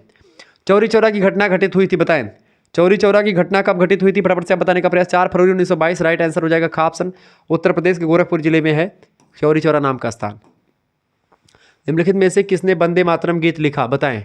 वंदे मातरम गीत किसने लिखा भैया? वंदे मातरम गीत बंकिम चंद्र चटर्जी। ऑप्शन नंबर इसका खा करेक्ट आंसर होगा। बंकिम चंद्र चटर्जी ने क्या लिखा? वंदे मातरम गीत लिखा। सुजलाम सुफलाम मालयज शीतलाम सस्य श्यामलम मातरम वंदे मातरम। बहुत बढ़िया एक प्रकार से गीत है ये। क्लियर, आगे बढ़ते हैं। अगला क्वेश्चन आपके स्क्रीन पर आ चुका है। स्वराज पार्टी के संस्थापक, स्वराज पार्टी के संस्थापक कौन थे? फटाफट से आप बताएंगे स्वराज पार्टी के संस्थापक कौन थे भैया? स्वराज पार्टी के संस्थापक जो थे वो मोतीलाल नेहरू और चित्तरंजन दास दोनों ने मिल करके करी थी। ऑप्शन नंबर इसका खा करेक्ट आंसर हो जाएगा। करेक्ट आंसर हो जाएगा खा और गा दोनों। ठीक है, घा ऑप्शन डी ऑप्शन। अगला क्वेश्चन आप देखेंगे, प्रश्न आपकी स्क्रीन पर आ चुका है, फटाफट से आप देखने का प्रयास करेंगे। बहुत महत्वपूर्ण प्रश्न है। अंतिम मुगल शासक कौन था भैया? अंतिम मुगल शासक कौन था? अंतिम मुगल शासक इनमें से थे बहादुर शाह द्वितीय जो थे अंतिम मुगल शासक थे। ऑप्शन नंबर इसका खा करेक्ट आंसर होगा। नेक्स्ट क्वेश्चन आपके स्क्रीन पर आ चुका है, फटाफट से आप देखने का प्रयास करेंगे। चले,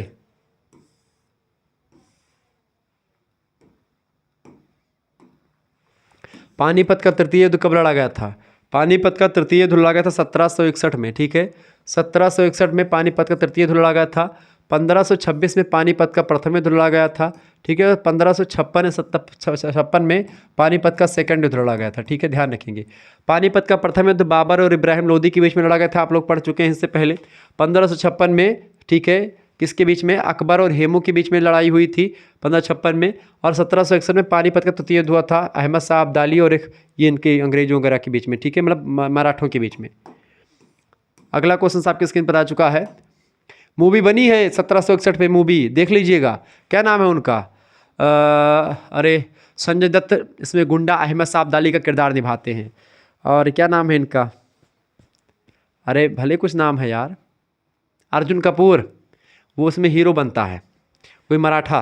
अगला और बहिर्गमन का सिद्धांत किसने दिया? धन बहिर्गमन का सिद्धांत जो दिया था दादा भाई नौरोजी ने दिया था। दादा भाई नौरोजी इकोनॉमिस्ट भी थे, बहुत ज़्यादा एक प्रकार से अर्थशास्त्र में जानते थे ये, ठीक है। अमर्त्य सेन, आरपी दत्त सभी, एडम स्मिथ सभी अर्थशास्त्री ही हैं, लेकिन दादा भाई नौरोजी ने ही बहिर्गमन, धन के बहिर्गमन का सिद्धांत दिया था। वास्को डी गामा भारत से कब आया था? मतलब भारत कब आया था? 1498 में वास्को डी गामा भारत आया था। ऑप्शन नंबर खा करेक्ट आंसर होगा, ठीक है। प्रश्न बन सकते हैं, हालांकि पूछा नहीं गया अभी तक ये, चूँकि इससे पहले वाले जो है पेपर में 2000 मतलब कि जब आपका सेकंड सेमेस्टर में आते हैं तब आप इस पेपर पूछा जाता है ये वाला, वास्को डी गामा वाला। निम्नलिखित में से कौन इंडिया डिवाइडेड के लेखक हैं? इंडिया डिवाइडेड एक पुस्तक है, इसके लेखक कौन है? फटाफट से आप बताने का प्रयास करेंगे। इंडिया डिवाइडेड पुस्तक के लेखक कौन है भाई? फटाफट से आप बताने का प्रयास करेंगे। इंडिया डिवाइडेड पुस्तक के लेखक डॉक्टर राजेंद्र प्रसाद। डॉक्टर राजेंद्र प्रसाद जो है इंडिया डिवाइडेड नाम की पुस्तक लिखते हैं। डॉक्टर राजेंद्र प्रसाद भारत के प्रथम राष्ट्रपति थे, ठीक है। आगे देखते हैं अगला क्वेश्चन। प्रश्न आपके, खिलाफत आंदोलन के प्रमुख नेता, खिलाफत आंदोलन के प्रमुख नेता कौन थे भैया? अच्छा, सूर्यास्त कानून किससे संबंधित है? अस्थाई बंदोबस्त थे। खिलाफत आंदोलन के प्रमुख नेता कौन थे? मोहम्मद अली शौकत अली। मोहम्मद अली शौकत अली खिलाफत आंदोलन के प्रमुख नेता थे। खिलाफत आंदोलन और असहयोग आंदोलन दोनों को किसने मिलाने का प्रयास किया था? महात्मा गांधी जी ने, ठीक है। चले, ताकि मुसलमानों का एक प्रकार से भी साथ मिल जाए गांधी जी को। असहयोग आंदोलन किस वर्ष शुरू किया गया था? असहयोग आंदोलन जो शुरू किया गया था 1920 में शुरू किया गया था। उसी समय खिलाफत आंदोलन भी चल रहा था, ठीक है। अगला क्वेश्चन है, रौलट एक्ट किस वर्ष पारित हुआ था? रौलट एक्ट बेसिकली पारित हुआ था 1919 में, रौलट एक्ट पारित हुआ था। ऑप्शन नंबर इसका घ करेक्ट आंसर होगा। नेक्स्ट क्वेश्चन आपकी स्क्रीन पर आ चुका है, प्रथम गोलमेज सम्मेलन, प्रथम गोलमेज सम्मेलन के समय वायसराय कौन था? प्रथम गोलमेज सम्मेलन के समय में लॉर्ड इरविन था, और लॉर्ड इरविन एक प्रकार से जो था, आप देखते गांधी इरविन समझौता होता है इसी समय एक प्रकार से 1930 उसके आसपास। तो आप देखते हैं जो इरविन होते हैं वो कुछ मांगे, मतलब गांधी जी कुछ मांगे रखते हैं, इरविन उसको पूरा करता है, जिसमें लोग कहते हैं कि भाई गांधी जी ने इसमें मतलब जो भगत सिंह वगैरह थे उनकी फांसी नहीं रुकवा पाए। हाँ, उसमें एक प्रकार से अगर गांधी जी चाहते तो इरविन समझौते में कह देते कि भाई, चूँकि गांधी जी को बुलाने के लिए ही एक प्रकार से रखा गया था, गांधी जी गोलमेज सम्मेलन में नहीं जा रहे थे, उनको बुलाने के लिए एक प्रकार से ये सम्मेलन रखा गया था। और इस सम्मेलन में भीमराव अम्बेडकर और उनका क्या नाम है, मोहम्मद अली जिन्ना उन्ना पहले पहुंचे रहते थे। ये सब भीमराव अम्बेडकर तो तीनों गोलमेज सम्मेलन में गए थे। गांधी जी साहब मना कर देते थे कि मैं नहीं आने वाला हूं, कर लो अपने सम्मेलन। सम्मेलन सफल ही नहीं होता था। बिना गांधी के भारत के बारे में डिसीजन लेना किसी के बस की बात नहीं थी, किसी के औकात में नहीं था कि गांधी के खिलाफ कोई चला जाए। औकात की बात नहीं कर रहा हूँ, लेकिन गांधी जी की इतनी रिस्पेक्ट थी जिसका कोई जवाब नहीं। सुभाष चंद्र बोस जी एक प्रकार से चुनाव जीत करके भी गांधी जी के रिस्पेक्ट में एक प्रकार से चुनाव से इस्तीफा दे देते हैं। कहते हैं कि गांधी जी ने कहा कि ये पट्टा भी सीतारमैया की हार नहीं, मेरी हार है। पट्टा भी सीतारमैया को गांधी जी ने खड़ा किया था कांग्रेस का चुनाव अध्यक्षी का, तब वो हार जाते हैं पट्टा भी सीतारमैया। और ये सरदार वल्लभ भाई पटेल जीत, मतलब वो क्या नाम है, सुभाष चंद्र बोस जी, नेताजी को बहुत पसंद लोग करते थे, जीत जाते हैं। नेताजी कहते हैं भैया अब यहाँ से कांग्रेस से मेरा कुछ होने वाला है, कांग्रेस से इस्तीफा देते हैं और चले जाते हैं विदेश, ठीक है। तो प्रथम गोलमेज सम्मेलन के समय वायसराय कौन था? लॉर्ड इरविन था। अगला क्वेश्चन आ चुका, गीतांजलि पुस्तक किसने लिखी थी? बताएं भाई, सभी लोग बताने का प्रयास करेंगे। गीतांजलि पुस्तक किसने लिखी? बिल्कुल राइट आंसर होगा रविन्द्रनाथ टैगोर। गीतांजलि पुस्तक। सुभाष चंद्र बोस का जन्म कब हुआ था? सुभाष चंद्र बोस का जन्म कटक में हुआ था, कटक उड़ीसा में इनका जन्म होता। नेताजी सुभाष चंद्र बोस जी का बहुत ही विद्वान, बहुत ही एक प्रकार से प्रभावशाली और बहुत ही एक प्रकार से दिमाग वाले व्यक्ति थे। माई एक्सपेरिमेंट विथ ट्रुथ पुस्तक के लेखक, माई एक्सपेरिमेंट विथ ट्रुथ पुस्तक को लिखा है श्रीमती माननीय महात्मा गांधी जी ने, राष्ट्रपिता महात्मा गांधी जी ने एक प्रकार से माई एक्सपेरिमेंट विथ ट्रुथ नाम की पुस्तक लिखी है, बड़ी फेमस पुस्तक है। चौरी चौरा नामक प्रसिद्ध स्थान भारत के लिए भारत के किस राज्य में स्थित है? भारत के एक प्रकार से यूपी में स्थित है ये, और गोरखपुर जिले में स्थित है, ठीक है। कहाँ पर? गोरखपुर जिले में स्थित है, क्लियर, ध्यान रखेंगे। आगे बढ़ते हैं और भी चीज़ों को जानने का प्रयास करते हैं। फटाफट से एक बार वीडियो को शेयर कर दीजिएगा और लाइक करते रहिएगा, ऐसे इन्फॉर्मेटिव वीडियो में लगातार आपके लिए रहता हूँ। निम्नलिखित में से कौन कलकत्ता का संस्थापक था? बताएं भाई, कलकत्ता का संस्थापक कौन था? फटाफट से आप बताने का प्रयास करेंगे, सभी लोग बताने का प्रयास करेंगे। कलकत्ता का संस्थापक कौन था? निम्न में से कलकत्ता का संस्थापक कौन था भैया? सभी लोग बताने का प्रयास करेंगे। कलकत्ता के संस्थापक कौन थे? बिल्कुल राइट आंसर आप सभी के आ रहे हैं, बिल्कुल, बहुत बढ़िया बहुत बढ़िया। कलकत्ता के संस्थापक कौन थे भाई? कलकत्ता के संस्थापक कौन थे? बिल्कुल राइट आंसर आपका है जॉब चारवाक जो थे, जॉब चारवाक, ये एक प्रकार से कलकत्ता के संस्थापक थे। ऑप्शन नंबर इसका खा करेक्ट आंसर होगा। अगला प्रश्न है, भारत के साथ व्यापार के लिए सर्वप्रथम संयुक्त पूंजी कंपनी किन लोगों ने आरंभ की थी? फटाफट से आप बताने का प्रयास करेंगे।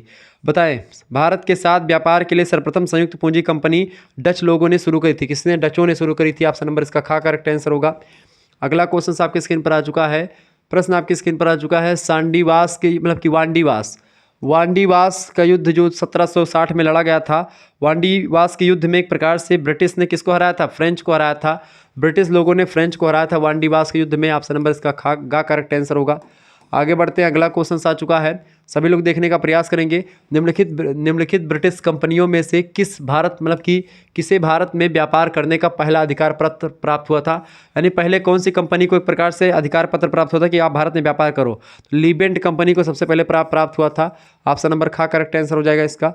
नेक्स्ट क्वेश्चन आपके स्क्रीन पर आ चुका है, लंदन में ब्रिटिश ईस्ट इंडिया कंपनी के गठन के समय भारत का निम्नलिखित में से कौन बादशाह था? जब एक प्रकार से लंदन में ब्रिटिश ईस्ट इंडिया कंपनी गठन हो रहा था तो उस समय भारत में अकबर शासन कर रहा था। अकबर के एक प्रकार से ही नाम से चिट्ठी लिखी गई थी, लेकिन फिर आकर के फिर अकबर का जो पुत्र था जहांगीर, फिर उसको एक प्रकार से मिलती है चिट्ठी जब ये अकबर ख़त्म हो जाते हैं यहाँ पर आते आते। अगला क्वेश्चन आ चुका है, किस मुगल सम्राट के काल में इंग्लिश ईस्ट इंडिया कंपनी या ब्रिटिश ईस्ट इंडिया कंपनी ने भारत में सर्वप्रथम कारखाना स्थापित किया था? तो किस मुगल बादशाह के दरबार में? जहांगीर का शासन तब हो गया था जब वो लोग आए थे। ऑप्शन नंबर खा करेक्ट आंसर हो चुकी, जहांगीर अकबर के लड़के हैं। अगला प्रश्न आपके स्क्रीन पर आ चुका है, भारत में 1613 ईस्वी में अंग्रेजों ने अपनी पहली फैक्ट्री कहाँ स्थापित की थी? तो अंग्रेजों ने अपनी पहली फैक्ट्री जो स्थापित की थी सूरत में स्थापित करी थी 1613 में। ऑप्शन नंबर घा करेक्ट आंसर हो जाएगा इसका। आगे देखते हैं, अगला क्वेश्चन आ चुका है महोदय। अगला क्वेश्चन आ चुका है, निम्नलिखित में से किस अधिकारी ने पुर्तगालियों को स्वल्ली के स्थान पर हराया था? बताएं, स्वल्ली के स्थान पर जो है किसने हराया था? थॉमस बेस्ट ने एक प्रकार से पुर्तगालियों को हराया था। किसने? थॉमस बेस्ट ने हराया था। ठीक है, पुर्तगालियों को, ये एक प्रकार से अधिकारी था एक थॉमस बेस्ट, इसने पुर्तगालियों को स्वावल्ली स्थान पर हराया था। ठीक है, ध्यान रखेंगे इस चीज़ को। आगे बढ़ते हैं और भी प्रश्नों को जानने का प्रयास करते हैं। फटाफट से आप लोग वीडियो को शेयर कर दीजिएगा और लाइक करते रहिएगा। ऐसे ही इन्फॉर्मेटिव वीडियो आपके लिए मैं लगातार लाता रहता हूँ। सभी लोग वीडियो को शेयर करिएगा और लाइक करते रहिएगा। आगे बढ़ते हुए भी चीज़ों को जानने का प्रयास करते, सभी लोग वीडियो को शेयर कर दीजिएगा भाई, जितने भी लोग देख रहे हो सभी लोग वीडियो को शेयर कर दीजिएगा। चलें आगे भैया, अगला प्रश्न आपकी स्क्रीन पर। अभी बहुत क्वेश्चंस बाकी है, अब आप ध्यान रखेंगे तो तीव्र गति से हम आगे बढ़ रहे हैं, ध्यान रखिएगा इस बात को। चले भाई, प्रश्न अगला आ चुका है, राधा स्वामी सत्संग के संस्थापक कौन थे? राधा स्वामी सत्संग के संस्थापक थे शिवदयाल साहब जी। ऑप्शन नंबर इसका खा करेक्ट आंसर हो जाएगा। नेक्स्ट क्वेश्चन आपकी स्क्रीन पर आ चुका है, सभी लोग देखने का प्रयास करेंगे भाई। अगला क्वेश्चन आ चुका है, 19वीं सदी के महानतम पारसी समाज सुधारक कौन थे? 19वीं सदी के महानतम जो पारसी समाज सुधारक थे वो थे Behram ji S Malabari. Option number इसका घा करेक्ट आंसर हो जाएगा। नेक्स्ट क्वेश्चन आपकी स्क्रीन पर आ चुका है भैया, महाराष्ट्र में विधवा पुनर्विवाह हेतु अभियान का नेतृत्व किसने किया था? महाराष्ट्र में विधवा पुनर्विवाह हेतु अभियान का नेतृत्व किया था विष्णु परशुराम पंडित जी ने। ऑप्शन नंबर इसका का करेक्ट आंसर हो जाएगा। बहुत महत्वपूर्ण क्वेश्चन से सब हैं, वीडियो को शेयर करते रहेगा और लाइक करते रहेगा। ब्रह्म समाज के संस्थापक बताएं भैया, ब्रह्म समाज के संस्थापक कौन है? ब्रह्म समाज के संस्थापक राजा राम मोहन राय जी हैं। आर्य समाज के संस्थापक दयानंद सरस्वती हैं, ये बात आप ध्यान रखेंगे। अगला क्वेश्चन आपके स्क्रीन पर आ चुका है, फटाफट से आप देखने का प्रयास करेंगे भाई, सभी लोग देखिएगा। 19वीं शताब्दी के 1828 में ब्रह्म समाज की स्थापना करी थी राजा राम मोहन राय ने। अगला प्रश्न, 19वीं शताब्दी के धर्म का समाज सुधारक का आंदोलन के मतलब समाज सुधार आंदोलनों की जनसंख्या के किस वर्ग को मुख्यतः आकर्षित किया था? जनसंख्या के किस वर्ग को? एक प्रकार से जो एक प्रकार से बुद्धिजीवी वर्ग थे, उन्होंने एक प्रकार से इसको एक प्रकार से देखा था। ऑप्शन नंबर इसका का करेक्ट आंसर होगा। नेक्स्ट क्वेश्चन से एक प्रकार से अगला क्वेश्चन आपकी स्क्रीन पर आ चुका है, फटाफट से आप देखेंगे। प्रश्न आ चुका है, अपने उत्तर का चयन निम्नलिखित कूटों से करें, मतलब इनमें से बताएं। प्रश्न जो दिया हुआ है आपसे, प्रश्न दिया हुआ है भैया क्या, एक मिनट यहाँ पर जो ये क्वेश्चन आपका दिया हुआ है पूरा, ये क्वेश्चन ही आपका 1 मिनट, वही तो मैं सोच रहा था कि इसमें कई जो है वर्ग शामिल हैं। 19वीं शताब्दी के धर्म का समाज सुधार आंदोलनों के जनसंख्या के किस वर्ग को मुख्यतः आकर्षित किया था? किस वर्ग को आकर्षित किया था भैया, फटाफट से आप बताने का प्रयास करेंगे। इसमें देखें बुद्धिजीवी वर्ग को तो आकर्षित ही किया था, इसके साथ ही साथ जो है नगरीय उच्च जातियां भी एक प्रकार से इससे प्रभावित हुई थी। और इसके साथ ही साथ जो उदार रजवाड़े थे वो भी, यानी कि खा, घा और का, ये तीनों एक प्रकार से ये समाज सुधारों से प्रभावित हुए थे और बहुत आकर्षित हुए थे। इसका दा ऑप्शन करेक्ट आंसर होगा। का, खा, घा तीनों इसका राइट आंसर हो जाएंगे, यानी कि इसका दा लगेगा। क्लियर। आगे बढ़ते हैं। अगला क्वेश्चन आ चुका है भैया, भारतीय जागृति का जनक किसे कहा जाता है? भारतीय जागृति का जनक राजा राम मोहन राय को कहा जाता है। भारत में भारतीय पुनर्जागरण का पिता का किसको कहते हैं? जनक किसे कहते हैं? राजा राम मोहन राय को ही कहते हैं। ठीक है, ध्यान रखेंगे इन सभी प्रश्नों को। आगे बढ़ते हैं। अगला क्वेश्चन आपकी स्क्रीन पर आ चुका भाई, फटाफट से आप देखने का प्रयास करेंगे। बहुत ही महत्वपूर्ण क्वेश्चन आ चुका है। ऐसे ही क्वेश्चंस परीक्षा में आपके लिए एक प्रकार से आएंगे और आप इनको अगर रिवीजन करे रहेंगे तो आपको कहीं से और कुछ देखने की ज़रूरत नहीं पड़ेगी। तो श्रृंखला कैसी लग रही है आपको, कमेंट करके आप सभी लोग बताएंगे। ठीक है, कमेंट करके बताइएगा। ठीक है, आप किस यूनिवर्सिटी से आप कमेंट कर दीजिए। जो लिखने वाला कमेंट होता है, जो मैं बाद में पढ़ सकूं, उसको कर दीजिएगा। चैट वाले में नहीं, बाद वाले कमेंट में उसमें भी कर दीजिएगा अपनी यूनिवर्सिटी का नाम। जो भी एक प्रकार जिनको कोर्स लेना, कोर्स में ज्वाइन हो सकते हैं हमारे बच्चे। चले, महालवाड़ी व्यवस्था को सर्वप्रथम कहाँ लागू किया गया था? महालवाड़ी व्यवस्था को सबसे पहले आगरा और अवध में लागू किया गया था। कहाँ पर भैया? आगरा और अवध में लागू किया गया था। इसका का ऑप्शन करेक्ट आंसर होगा। अगला क्वेश्चन आपकी स्क्रीन पर आ चुका भैया, महालवाड़ी बंदोबस्त निम्नलिखित में से किस क्षेत्र में लागू की गई? बताएं, महालवाड़ी बंदोबस्त निम्नलिखित में से किस क्षेत्र में लागू किया गया था? तो उत्तर प्रदेश, मध्य प्रदेश, पंजाब सभी प्रांतों में लागू किया गया था। ऑप्शन नंबर इसका खा करेक्ट आंसर होगा, सॉरी घा करेक्ट आंसर, डी ऑप्शन ऊपर सभी। आगे देखेंगे। अगला क्वेश्चन आ चुका है, निम्नलिखित में से किसे उत्तर भारत में भूमि कर व्यवस्था का प्रवर्तक माना जाता है? उत्तर भारत में भूमि कर व्यवस्था का जो प्रवर्तक माना जाता है, मार्टिन बर्ड को मानते हैं। ऑप्शन नंबर इसका खा करेक्ट आंसर हो जाएगा। तीव्र गति से मैं आगे बढ़ रहा हूँ भैया, क्योंकि समय मेरे पास भी कम है और आपके पास भी कम है। अगला क्वेश्चन है, अंग्रेजों के शासनकाल में पंजाब में कौन सी भू राजस्व व्यवस्था लागू की गई थी? अंग्रेजों के शासनकाल में पंजाब में महालवाड़ी व्यवस्था लागू की गई थी। ऑप्शन नंबर इसका गा करेक्ट आंसर हो जाएगा। आगे देखेंगे। अगला प्रश्न है, महालवाड़ी बंदोबस्त में समस्त अंग्रेजी भारत की लगभग कितनी % भूमि आई थी? तो महालवाड़ी बंदोबस्त में 30% भूमि जो थी वो आई थी। ठीक है, ऑप्शन नंबर इसका गा करेक्ट आंसर हो जाएगा।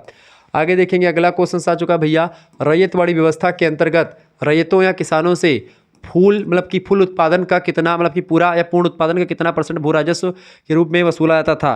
तो भाई रैयतवाड़ी व्यवस्था के अंतर्गत जो किसान होते थे या रैयत होते थे, उनसे एक प्रकार जितना उत्पादन करते थे, उन उत्पादन का लगभग 55 से 33% जो होता था वो ले लिया जाता था। ऑप्शन नंबर इसका खा करेक्ट आंसर होगा। अगला क्वेश्चन आ चुका है, अस्थाई बंदोबस्त किस पर लागू, मतलब अस्थाई बंदोबस्त किस वर्ष लागू किया गया था? अस्थाई बंदोबस्त जो था 1793 में लागू किया गया था। ऑप्शन नंबर खा करेक्ट आंसर होगा। रैयतवाड़ी अनुभव मतलब कि अनुबंध किया था। रैयतवाड़ी अनुबंध जो था किसके मतलब कि किया गया था? रैयतवाड़ी अनुबंध जो था ये किसान और सरकार में था, यानी किसान और डायरेक्ट सरकार के बीच में एक प्रकार से टैक्स वसूली का कार्यक्रम था। ऑप्शन नंबर इसका खा करेक्ट आंसर होगा। आगे बढ़ते हैं और ध्यान रखेंगे, अगर मान लेते हैं आपको कोर्स से हमारे जुड़ना है, ग्रुप से जुड़ना है, ठीक है, तो आप जुड़ सकते हो। SMS करके 91 61 93 60 62 इस पर SMS करेंगे। इन सभी जो भी आप अभी इस लंबी श्रृंखला देख रहे हैं क्वेश्चंस की, ये सभी की PDF आपको मिल जाएगी यहाँ पर। ये केवल इसी सब्जेक्ट की नहीं, जैसे political science, history, geography, ancient history, ठीक है, और आपका जो भी सब्जेक्ट होगा, जैसे कि आपका सोशियोलॉजी, पॉलिटिकल साइंस, ठीक है, एजुकेशन, इकोनॉमिक्स, हिंदी, संस्कृत, अंग्रेजी, सभी के एक प्रकार से ऑब्जेक्टिव की लिखित की PDF मिलेगी। सभी का कोर्स मिल जाएगा आपको। अपना नाम, अपनी यूनिवर्सिटी का नाम और अपने सब्जेक्ट के name, exam point of view से तैयारी आपकी हो जाएगी। आप किसी यूनिवर्सिटी की किसी भी कॉलेज में, जैसे डॉक्टर भीमराव अंबेडकर आगरा विश्वविद्यालय का पेपर हो रहा है, दीनदयाल उपाध्याय गोरखपुर विश्वविद्यालय का, सिद्धार्थनगर विश्वविद्यालय की परीक्षाएं भी आपकी 10 तारीख से होने वाली हैं।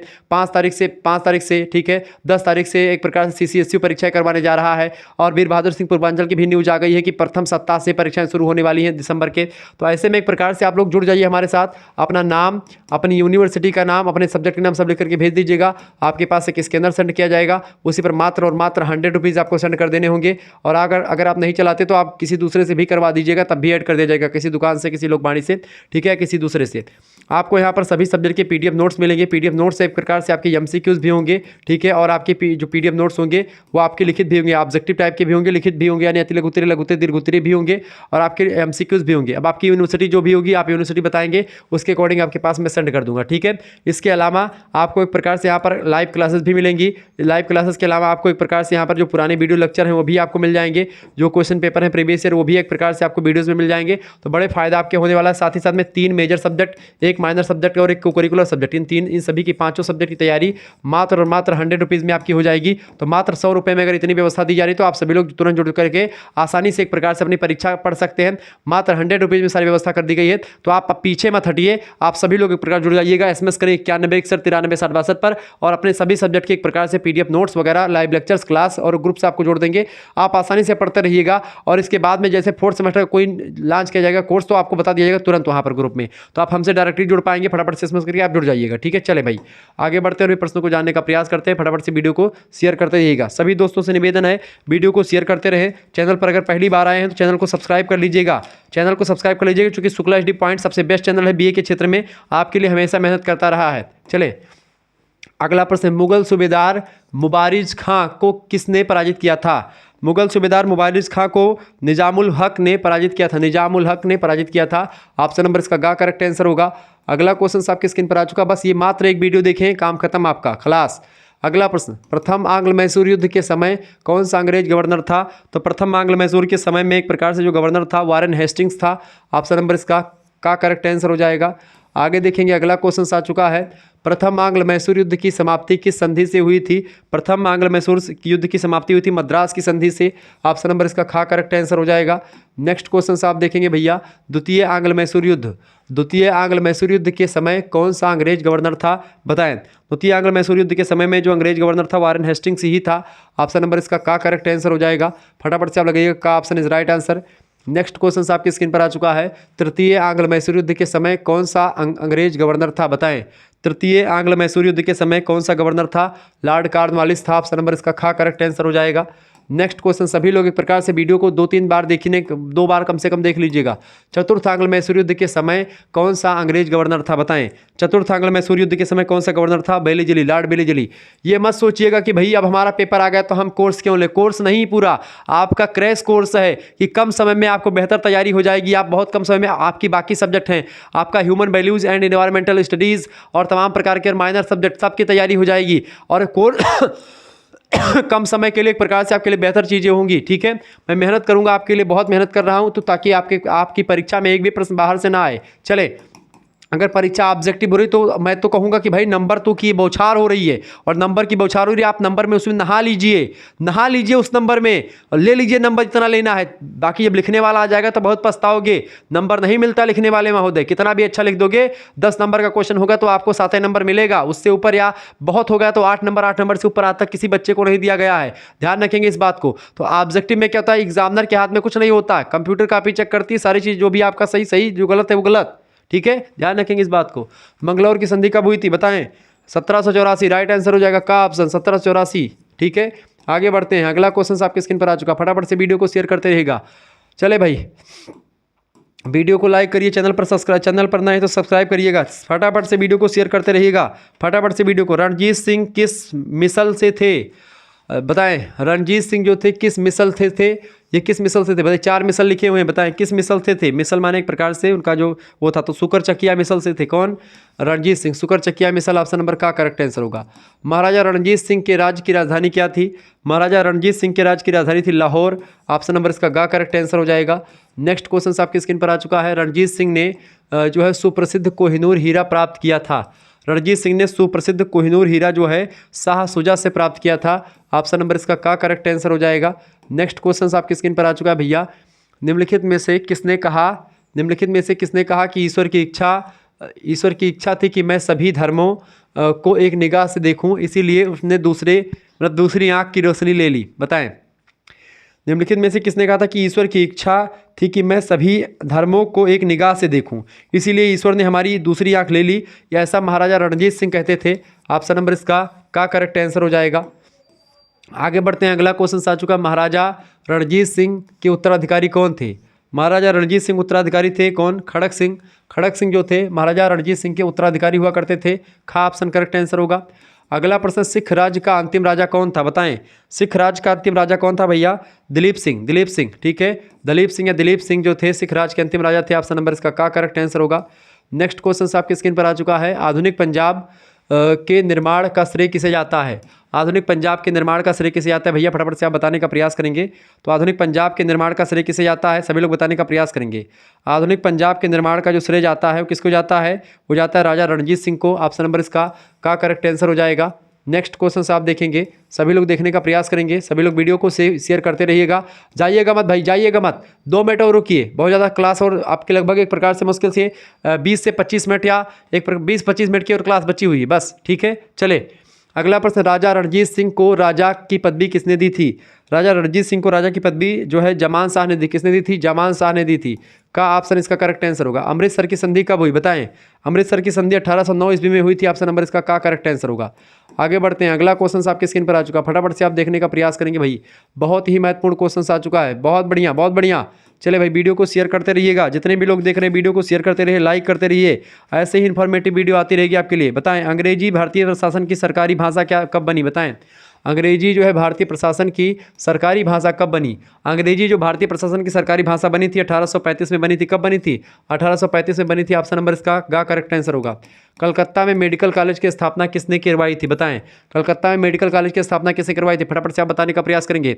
कलकत्ता में मेडिकल कॉलेज की स्थापना सभी लोग बताइएगा।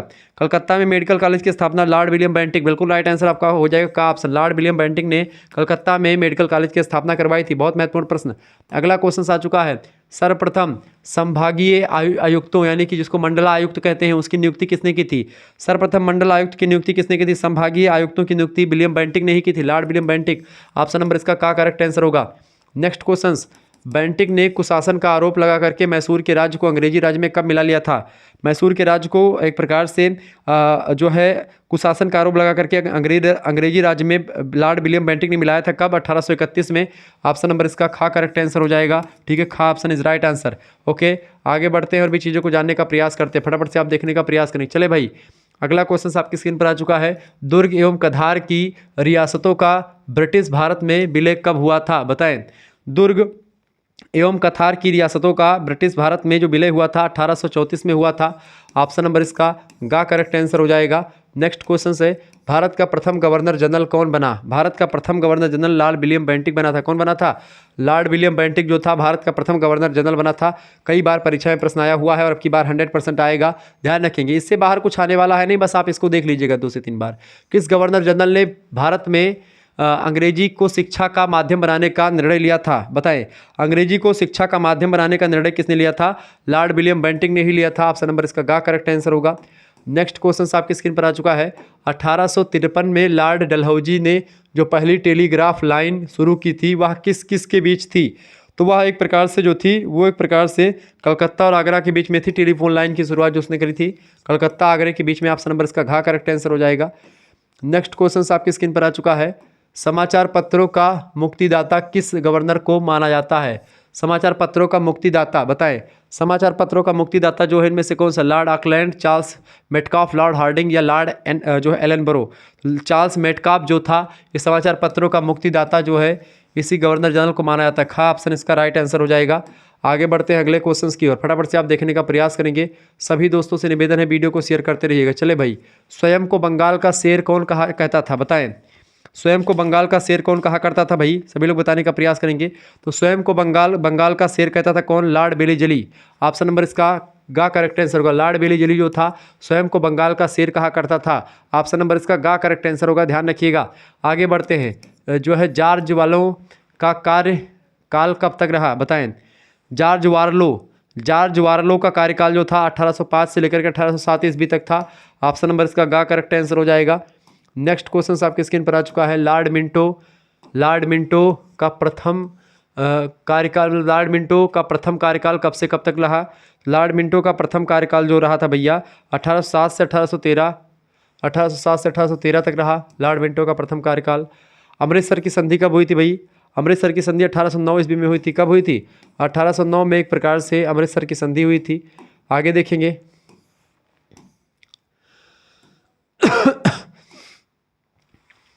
अगला प्रश्न, किस गवर्नर ने महाराणा रणजीत सिंह के साथ अमृतसर की संधि करी थी? बताएं, अमृतसर की संधि जो 1809 में हुई थी वो महाराजा रणजीत सिंह और अमृतसर मतलब कि गवर्नर जनरल के बीच में हुई थी। लॉर्ड मिंटो के मतलब लॉर्ड मिंटो जो था उसी के एक प्रकार से शासनकाल में हुई थी। ऑप्शन नंबर इसका खा करेक्ट आंसर हो जाएगा। नेक्स्ट क्वेश्चन से आप देखेंगे भैया, अगला क्वेश्चन आ चुका है, लॉर्ड हेस्टिंग्स बंगाल का गवर्नर जनरल कब बना था? लॉर्ड हेस्टिंग्स जो बंगाल का गवर्नर जनरल बना था भैया 1813 में बना था। लॉर्ड हेस्टिंग 1813 में भारत मतलब कि भारत का गवर्नर मतलब बंगाल का गवर्नर जनरल बना था। अगला प्रश्न है, किस गवर्नर जनरल के समय बोर्ड ऑफ रेवेन्यू की स्थापना करी गई थी? Board of revenue Warren Hastings के समय में हुआ था। वारेन हेस्टिंग्स के समय में जो है बोर्ड ऑफ रेवेन्यू की स्थापना करी गई थी वारेन हेस्टिंग्स के समय काल में।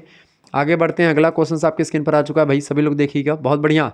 चले, प्रथम आंग्ल मराठा युद्ध। आप लोग लाइक नहीं करते हो, मज़ा नहीं आता। जितने भी लोग देख रहे हो भाई लाइक पहुंचा दो, आज लाइक पहुंचा दो, जितना लाइक आप कर पाओ कर दीजिए। आज तो आप खुद से होगे कि मैंने इतना एक प्रकार से मेहनत की आप लोगों के लिए, तो आप लाइक जरूर कर दीजिएगा। प्रथम आंग्ल मराठा युद्ध कब हुआ था बताएं?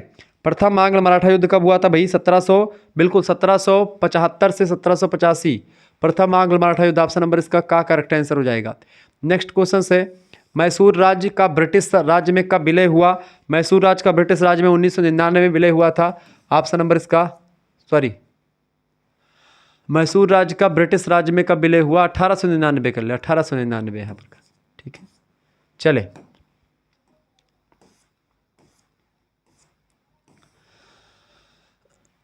बताएं भाई, फटाफट से आप बताने का प्रयास करेंगे। अगला क्वेश्चन आपके स्क्रीन पर आ चुका है, सभी लोग बताने का प्रयास करें। बहुत ही महत्वपूर्ण क्वेश्चन आ चुका है। ऐसे ही इन्फॉर्मेटिव वीडियो एक प्रकार से आपके लिए मैं लाता रहता हूँ। गवर्नर जनरल का कार्यकाल कितने साल का होता है? तो जो गवर्नर जनरल होता था उसका कार्यकाल 5 साल का होता था। ऑप्शन नंबर इसका जो है डी करेक्ट आंसर होगा। अगला क्वेश्चन से, 1919 के अधिनियम के द्वारा प्रावधान के क्षेत्र में क्या किया गया बताएं? 1919 के अधिनियम के द्वारा प्रावधान के क्षेत्र में विकेंद्रीकरण की नीति को प्रोत्साहन दिया गया। किसको? विकेंद्रीकरण की नीति को प्रोत्साहन दिया गया। विकेंद्रीकरण मतलब होता है सत्ता को बांट देना, ठीक है। आगे देखेंगे, 1919 के भारत सरकार अधिनियम का दूसरा क्या नाम था? 1919 के अधिनियम का दूसरा नाम था मॉन्टेग्यू चेम्सफोर्ड सुधार अधिनियम, ठीक है। और 1909 ईस्वी का अधिनियम जो था उसको क्या कहते थे? मार्लियामेंटो कहते थे। ये दोनों ध्यान रखेंगे, परीक्षा में प्रश्न पूछा था और आप लोग इसको भूल जाते हैं, मतलब मतभेद हो जाता है आपका। अगला प्रश्न, 1919 के अधिनियम के द्वारा प्रांतीय सरकार को 1919 के अधिनियम के द्वारा प्रांतीय सरकार को शक्तिशाली बना दिया गया था, ठीक है। ऑप्शन नंबर इसका ए करेक्ट आंसर हो जाएगा। आगे बढ़ते हैं, अगला क्वेश्चन आपके स्क्रीन पर आ चुका है, फटाफट से आप देखेंगे। भारत में ब्रिटिश शासन के तहत गवर्नर जनरल किसके लिए जिम्मेदार था? ब्रिटिश शासन के तहत जो है भारत में गवर्नर जनरल जो होता था वो किसके लिए जिम्मेदार था भाई? किसके लिए जिम्मेदार था? राज्य सचिव के लिए जिम्मेदार हुआ करता था, राज्य सचिव। ऑप्शन नंबर इसका गा करेक्ट आंसर हो जाएगा, सी ऑप्शन। अगला क्वेश्चन आपके स्क्रीन पर आ चुका है, मॉन्टेग्यू चेम्सफोर्ड रिपोर्ट भारत सरकार के किस अधिनियम से संबंधित है? तो मॉन्टेग्यू चेम्सफोर्ड रिपोर्ट जो है 1919 के अधिनियम से रिलेटेड है। ऑप्शन नंबर इसका डी करेक्ट आंसर हो जाएगा, डी ऑप्शन राइट आंसर, ठीक है। चले, अगला क्वेश्चन से, भारतीय राष्ट्रीय कांग्रेस की स्थापना कब की गई थी? 1885 में गोकुलदास तेजपाल संस्कृत विश्वविद्यालय बम्बई में है। यहीं पर एक प्रकार से अलेक्जेंडर ऑक्टेवियन ह्यूम की अध्यक्षता में कांग्रेस का पहला अधिवेशन होता है। कांग्रेस की स्थापना किसने करी थी? अलेक्जेंडर ऑक्टेवियन ह्यूम ने करी थी, ए.ओ. ह्यूम। उनके ही एक प्रकार निर्देशों पर एक प्रकार से इसकी स्थापना करी गई थी, ठीक है। ये बात आप ध्यान रखेंगे। साथ ही साथ में एक चीज़ और ध्यान रखिएगा कि जो है इसके द्वितीय अध्यक्ष जो थे वो दादा भाई नौरोजी बने थे। व्योमेश बनर्जी जो थे, WC बनर्जी, उनकी पहली अध्यक्षता थी, ठीक है। और कांग्रेस जो था एक प्रकार से 1885 में स्थापित हुआ था, एक संस्था जो थी एक प्रकार से स्थापना इसकी हुई थी। अगला प्रश्न, रेगुलेटिंग एक्ट कब पारित हुआ? रेगुलेटिंग एक्ट जो था कब पारित हुआ भैया? 1773 में रेगुलेटिंग एक्ट पारित किया गया था, सी ऑप्शन राइट आंसर होगा। आगे बढ़ते हैं, अगला क्वेश्चन आपकी स्क्रीन पर आ चुका है, किस अधिनियम की प्रमुख विशेषता प्रांतीय स्वायत्तता थी? प्रांतीय स्वायत्तता जो थी 1935 का अधिनियम जो था उसमें प्रांतीय स्वायत्तता की बात करी गई, सी ऑप्शन करेक्ट आंसर होगा। भारत के प्रथम वायसराय व गवर्नर जनरल कौन बने? भारत के प्रथम वायसराय या गवर्नर जनरल जो थे लॉर्ड कैनिंग को बनाया गया था। 1858 के अधिनियम के बाद से आप देखते हैं ये सारी चीज़ें हुई थी। अगला क्वेश्चन है, महिलाओं को वोट देने का अधिकार जो है पहली बार किस अधिनियम में दिया गया था? महिलाओं को वोट देने का अधिकार जो मिला था 1919 के अधिनियम में पहली बार दिया गया था। 1919 के अधिनियम में पहली बार महिलाओं को वोट देने का अधिकार दिया गया था। आगे बढ़ते हैं, अगला क्वेश्चन आपकी स्क्रीन पर आ चुका है, फटाफट से आप देखने का प्रयास करेंगे। इंपॉर्टेंट क्वेश्चन आ चुका महोदय। सभी दोस्तों से निवेदन है कि वीडियो को शेयर कर दीजिएगा और लाइक करिएगा, ऐसे ही और भी इन्फॉर्मेटिव वीडियो के साथ। आपको बता दूं हिस्ट्री से रिलेटेड आपका और भी कोई क्वेश्चंस परीक्षा में आप नहीं पूछा जाएगा, यही मतलब यही क्वेश्चन आपके लिए बहुत ही महत्वपूर्ण है, इतना ही पढ़ लीजिएगा, बहुत है आपके लिए, ठीक है। चलिए प्रश्न, नवोदय विद्यालय में जो है दाखिला किस कक्षा में होता है। नवोदय विद्यालय में अगर आपको एडमिशन लेना तो एक प्रकार से उसके लिए एक प्रकार से छठी कक्षा मतलब 5 तक आप ऐसे पढ़ते हैं, छठी कक्षा में आप एडमिशन पाते हैं नवोदय विद्यालय में। अगला क्वेश्चन है, मुक्त विश्वविद्यालय की स्थापना सर्वप्रथम कहाँ हुई थी। मुक्त विश्वविद्यालय की स्थापना सबसे पहले इंग्लैंड में हुई थी, विंस्टन चर्चिल के समय काल में। सी ऑप्शन करेक्ट आंसर हो जाएगा इसका। अगला क्वेश्चन आपकी स्क्रीन पर आ चुका है, मुक्त विश्वविद्यालय की स्थापना का विचार सर्वप्रथम किसने दिया था। फटाफट से आप बताने का प्रयास करेंगे तो किसने दिया था भैया। मुक्त विश्वविद्यालय की स्थापना का विचार सबसे पहले दिया था किसने भैया, जो है होराल्ड विल्सन ने दिया था। लेकिन एक प्रकार से विंस्टन चर्चिल भी इसके लिए जाने जाते हैं, मतलब सर्वप्रथम विचार दिया था, उसको एग्जीक्यूट किसने किया था, हेक्टन चर्चिल। अगला प्रश्न है, भारत में प्रथम खुला विश्वविद्यालय यानी मुक्त विश्वविद्यालय या ओपन यूनिवर्सिटी की स्थापना कब हुई। भारत में प्रथम ओपन यूनिवर्सिटी की स्थापना जो है अन्नामलाई में हुई थी। ऑप्शन नंबर इसका बा करेक्ट आंसर हो जाएगा, बी ऑप्शन। अगला प्रश्न, इंदिरा गांधी जिसको आप इग्नू कहते हैं, इंदिरा गांधी राष्ट्रीय मुक्त विश्वविद्यालय इग्नू की स्थापना कब हुई थी। इग्नू की स्थापना कब हुई, 1985 में हुई थी इग्नू की स्थापना। ऑप्शन नंबर डी मतलब बी करेक्ट आंसर हो जाएगा। नेक्स्ट क्वेश्चन है, इंदिरा गांधी राष्ट्रीय मुक्त विश्वविद्यालय का मुख्यालय कहाँ पर स्थित है। इसका मुख्यालय जो है नई दिल्ली में स्थित, न्यू दिल्ली में है इग्नू का मुख्यालय, ए ऑप्शन राइट आंसर होगा। अगला क्वेश्चन आपके इसके बहुत सारे बच्चे हमारे पास एसएमएस करते हैं इग्नू वाले बच्चे। अगला प्रश्न, केंद्रीय अंग्रेजी और विदेशी भारत भाषा संस्थान कहाँ पर है, बताएं। केंद्रीय अंग्रेजी और विदेशी भाषा संस्थान जो है हैदराबाद में स्थित है। ऑप्शन नंबर इसका ए करेक्ट आंसर होगा। अगला प्रश्न, भारतीय पशु चिकित्सा कहाँ पर स्थित है। भारतीय पशु चिकित्सा केंद्र जो है कोलकाता में है। ऑप्शन नंबर इसका बा करेक्ट आंसर हो जाएगा। ऐसे क्वेश्चंस परीक्षा में आते रहते हैं, ठीक है, ध्यान रखेंगे। तो ये सब प्रश्न भी पूछा जाता है आपसे। भारत में आधुनिक शिक्षा का जन्मदाता किसे माना जाता है। भारत में आधुनिक शिक्षा का जन्मदाता जो माना जाता है, किसको माना जाता है भैया, चार्ल्स ग्रांट को मानते हैं भारत में आधुनिक शिक्षा का जन्मदाता। ऑप्शन नंबर इसका बा करेक्ट आंसर होगा। भारत में सरकारी कार्यों में फारसी के स्थान पर अंग्रेजी भाषा का प्रयोग कब से शुरू किया गया था। तो पहले भारत में सरकारी कार्यों में एक प्रकार से फारसी भाषा का प्रयोग होता था, जो कि अंग्रेज शासन कर रहे थे, मतलब सॉरी मुसलमान शासन कर रहे थे। फिर क्या हुआ, अब उसके स्थान पर अंग्रेजी भाषा का प्रयोग शुरू किया गया। तो कब, 1837 से, ठीक है। ऑप्शन नंबर इसका सी करेक्ट आंसर होगा। आगे देखिएगा, अगला क्वेश्चन आपकी स्क्रीन पर आ चुका है, लॉर्ड कर्जन के द्वारा गठित विश्वविद्यालय आयोग का अध्यक्ष कौन था, बताएं। लॉर्ड कर्जन के द्वारा गठित विश्वविद्यालय आयोग का जो अध्यक्ष था वो थॉमस रेले थे, थॉमस रेल। ऑप्शन नंबर इसका सी करेक्ट आंसर होगा। हंटर शिक्षा आयोग का गठन किसके समय में हुआ था। हंटर शिक्षा आयोग जो था, इसका गठन जो हुआ था भैया, ये हुआ था लॉर्ड रिपन के शासनकाल में। किसके शासनकाल में, लॉर्ड रिपन, ठीक है, लॉर्ड रिपन के शासनकाल में हुआ था। ये सब क्वेश्चन रिपीटेड क्वेश्चन से परीक्षा में कई बार आए हुए हैं, ठीक है। चले आगे बढ़ते हैं। अगला क्वेश्चन आपकी स्क्रीन पर आ चुका है। प्रश्न बहुत ही महत्वपूर्ण है भाई, ऐसे ही क्वेश्चन आपकी परीक्षा के लिए बहुत ही महत्वपूर्ण होते हैं और परीक्षा में प्रश्न पूछे भी गए हैं ये सब, ठीक है। हिमाचल प्रदेश को राज्य का दर्जा कब प्रदान किया गया था। हिमाचल प्रदेश को 1971 में राज्य का दर्जा प्रदान किया गया था। सी ऑप्शन इसका राइट आंसर होगा। झारखंड राज्य का गठन कब किया गया भाई। झारखंड राज्य का गठन 15 नवंबर को किया गया था 2000 ईस्वी में। ऑप्शन नंबर बा करेक्ट आंसर हो जाएगा। नेक्स्ट क्वेश्चन आपकी स्क्रीन पर आ चुका है। प्रश्न है, भारत विभाजन के दौरान लगभग कितने लोगों की सांप्रदायिक दंगों में मृत्यु हुई थी। फटाफट से आप बताने का प्रयास करेंगे। भारत विभाजन के दौरान लगभग कितने लोगों की मृत्यु जो है सांप्रदायिक दंगों में हुई थी। लगभग 2 से 5 लाख व्यक्तियों की मृत्यु हुई थी सांप्रदायिक दंगों में। हिंदू मुस्लिम दंगों में इतने लोगों को मृत्यु हुई थी। प्रश्न, मुस्लिम लीग की स्थापना कब हुई थी। 1906, बिल्कुल राइट आंसर आपका हो जाएगा, सी ऑप्शन। 1906 में मुस्लिम लीग की स्थापना हुई थी, ठीक है। ये बात अब सब ध्यान रखेंगे।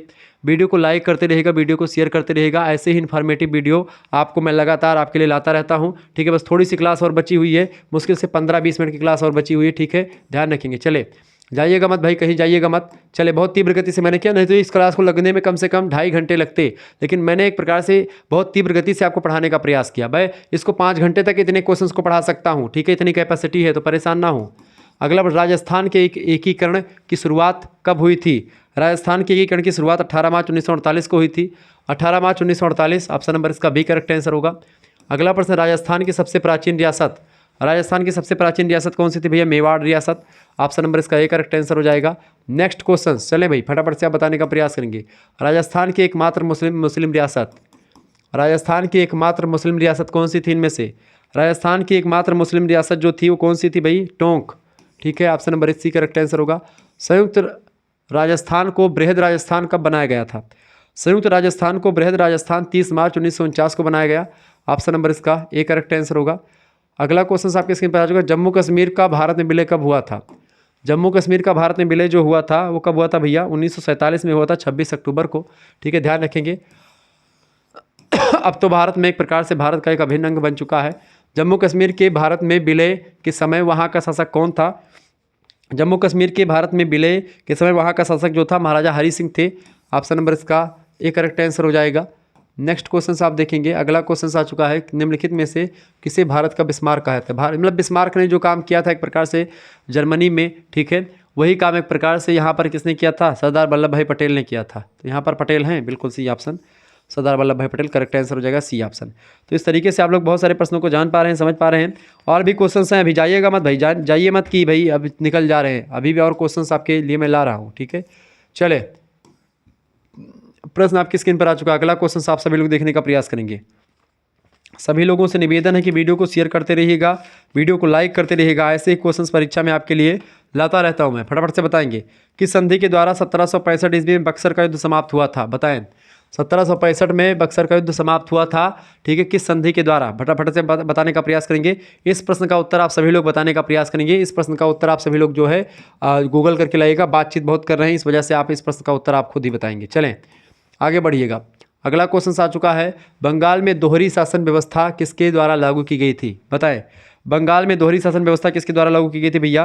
बंगाल में दोहरी शासन व्यवस्था जो लागू की गई थी, लॉर्ड क्लाइव, बिल्कुल राइट आंसर होगा, लॉर्ड क्लाइव के शासनकाल में लागू की गई थी। ठीक है, ये बात अब लॉर्ड क्लाइव के शासनकाल में एक प्रकार से लागू की गई थी। ठीक है, ये बात है। अच्छा, बक्सर का युद्ध कब शुरू हुआ था?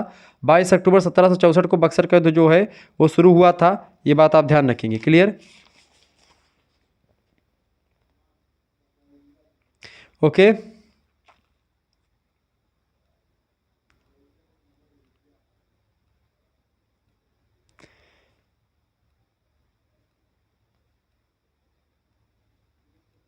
आगे बढ़ा जाए, चलें बताइएगा।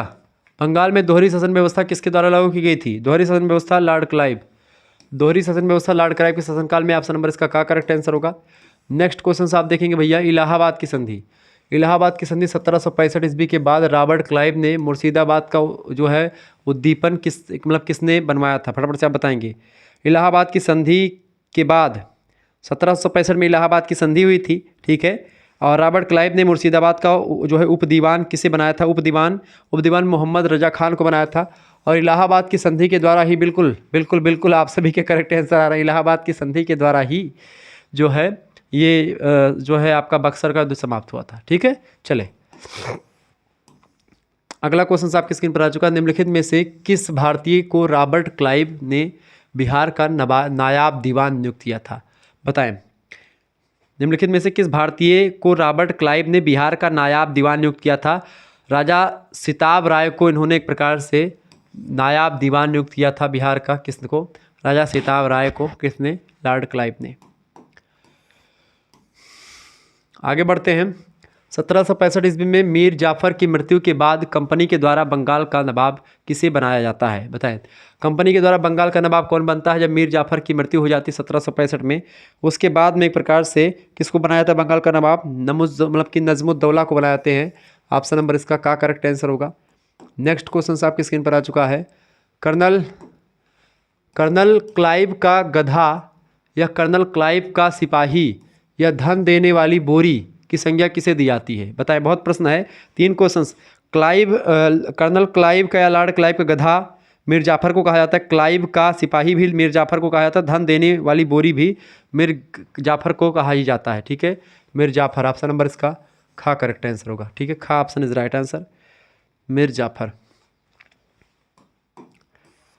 आगे देखेंगे, 1765 ईस्वी को 1772 ईस्वी तक, 1765 ईस्वी से 1772 ईस्वी तक कंपनी के राज्य को किसने डाकुओं का राज्य कहा?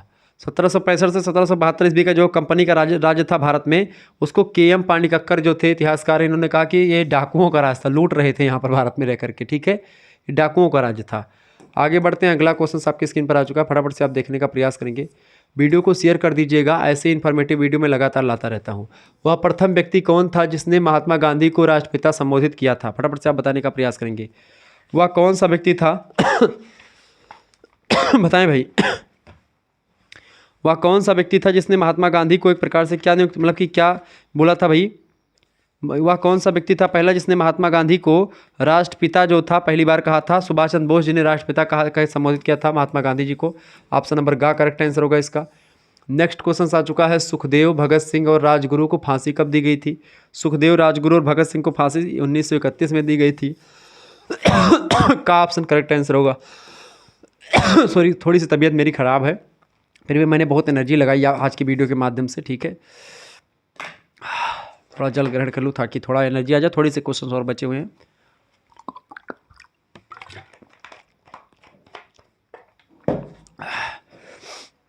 चलो भाई बताएं, फॉरवर्ड ब्लॉक की स्थापना किसने करी थी? फॉरवर्ड ब्लॉक की स्थापना किसने करी थी? सुभाष चंद्र बोस, बिल्कुल राइट आंसर। सुभाष चंद्र बोस जी ने फॉरवर्ड ब्लॉक की स्थापना की थी। ऑप्शन नंबर इसका गा करेक्ट आंसर होगा। आगे देखेंगे सभी लोग, कौन सा भारतीय जन आंदोलन महात्मा गांधी के दांडी मार्च से आरंभ हुआ था? बताएं, कौन सा भारतीय जन आंदोलन महात्मा गांधी के दांडी मार्च से शुरू हुआ था? वो शुरू हुआ था भैया सविनय अवज्ञा आंदोलन। सविनय अवज्ञा आंदोलन शुरू हुआ था। भारत छोड़ो आंदोलन 1942, ठीक है, प्रश्न यहाँ से पूछा आता है। असहयोग आंदोलन 1920। अगला क्वेश्चन आपकी स्क्रीन पर आ चुका है, किस विद्रोह से मंगल पांडे का संबंध था? तो बताएं, बैरकपुर, बिल्कुल राइट आंसर। बैरकपुर विद्रोह से, बैरकपुर छावनी से थे मंगल पांडे। 1857 की क्रांति की चिनगारी आपने ही लगाई थी मंगल पांडे जी ने। अगला क्वेश्चन है, महाराष्ट्र में गणपति महोत्सव की शुरुआत किसने की थी? बताएं, गणपति महोत्सव की शुरुआत बिल्कुल बाल गंगाधर तिलक ने ही की थी का ऑप्शन करेक्ट आंसर हो जाएगा। अगला प्रश्न, विनायक दामोदर सावरकर ने गुप्त समिति का गठन किया था? बीडी सावरकर मतलब विनायक दामोदर सावरकर ने गुप्त समिति का गठन कब किया था? इन्होंने गुप्त समिति का गठन किया था अभिनव भारत नाम की गुप्त समिति का गठन किसने किया था? इन्होंने, बीडी सावरकर ने किया था। बड़े फेमस व्यक्ति हैं बीडी सावरकर, ये बात भी ध्यान रखेंगे। आगे देखेंगे भैया, अगला क्वेश्चन आपकी स्क्रीन पर आ चुका है। फटाफट से वीडियो को शेयर करते रहिएगा और लाइक करते रहिएगा। प्रश्न आपकी स्क्रीन पर क्या आ चुका है? प्रश्न आपकी स्क्रीन पर आ चुका है कि समाचार पत्र अमृत बाजार पत्रिका किसने आरंभ किया था? समाचार पत्र अमृत बाजार पत्रिका किसने आरंभ किया था भैया? बिल्कुल राइट आंसर, शिशिर कुमार घोष जी ने समाचार पत्र था ये अमृत बाजार पत्रिका नाम से इन्होंने आरंभ किया था, शिशिर कुमार घोष जी ने। अगला क्वेश्चन आपके स्क्रीन पर आ चुका है, फटाफट से आप देखने का प्रयास करेंगे।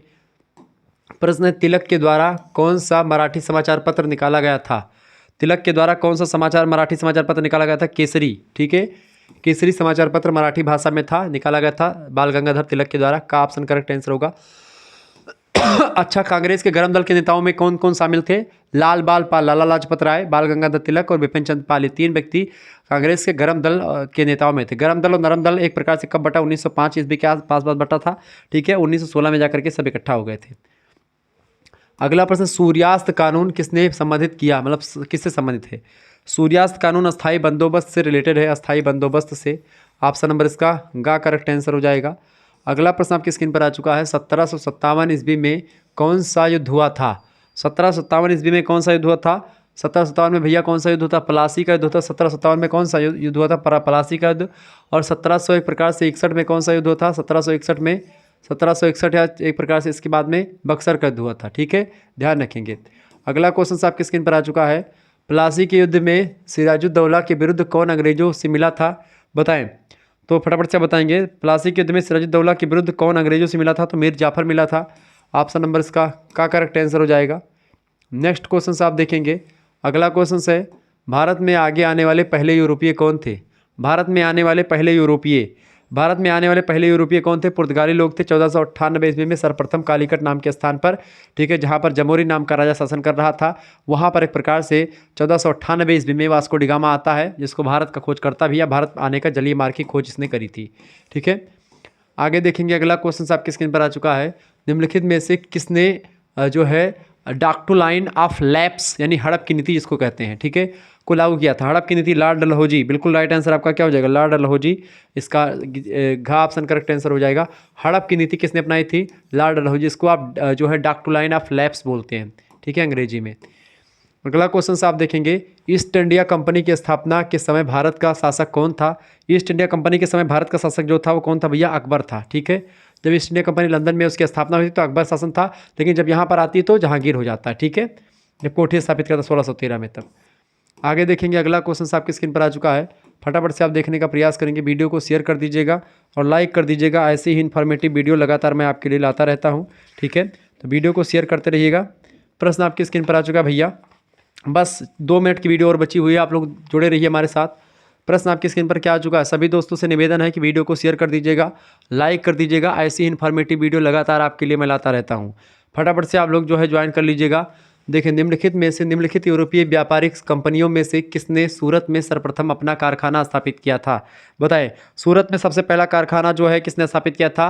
अंग्रेजों ने किया था 1613 में। ऑप्शन नंबर इसका खा करेक्ट आंसर होगा। आगे बढ़ते हैं, अगला क्वेश्चन आपकी स्क्रीन पर आ चुका है।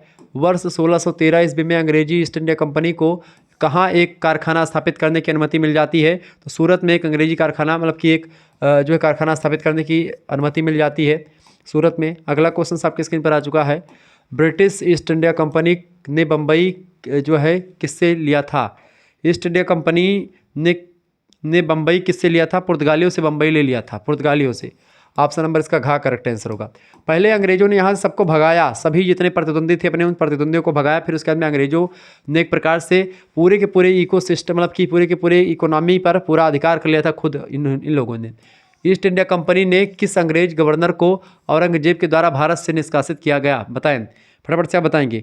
ईस्ट इंडिया कंपनी ने के किस अंग्रेज गवर्नर को औरंगजेब के द्वारा भारत से भगाया गया था? सर निकोलस बेट को। ऑप्शन नंबर इसका घा करेक्ट आंसर होगा, ठीक है। आगे बढ़ते हैं, अगला क्वेश्चन आपकी स्क्रीन पर आ चुका, फटाफट से आप देखने का प्रयास करेंगे। प्रश्न, प्रथम कर्नाटक युद्ध का कौन सा तत्कालिक कारण था?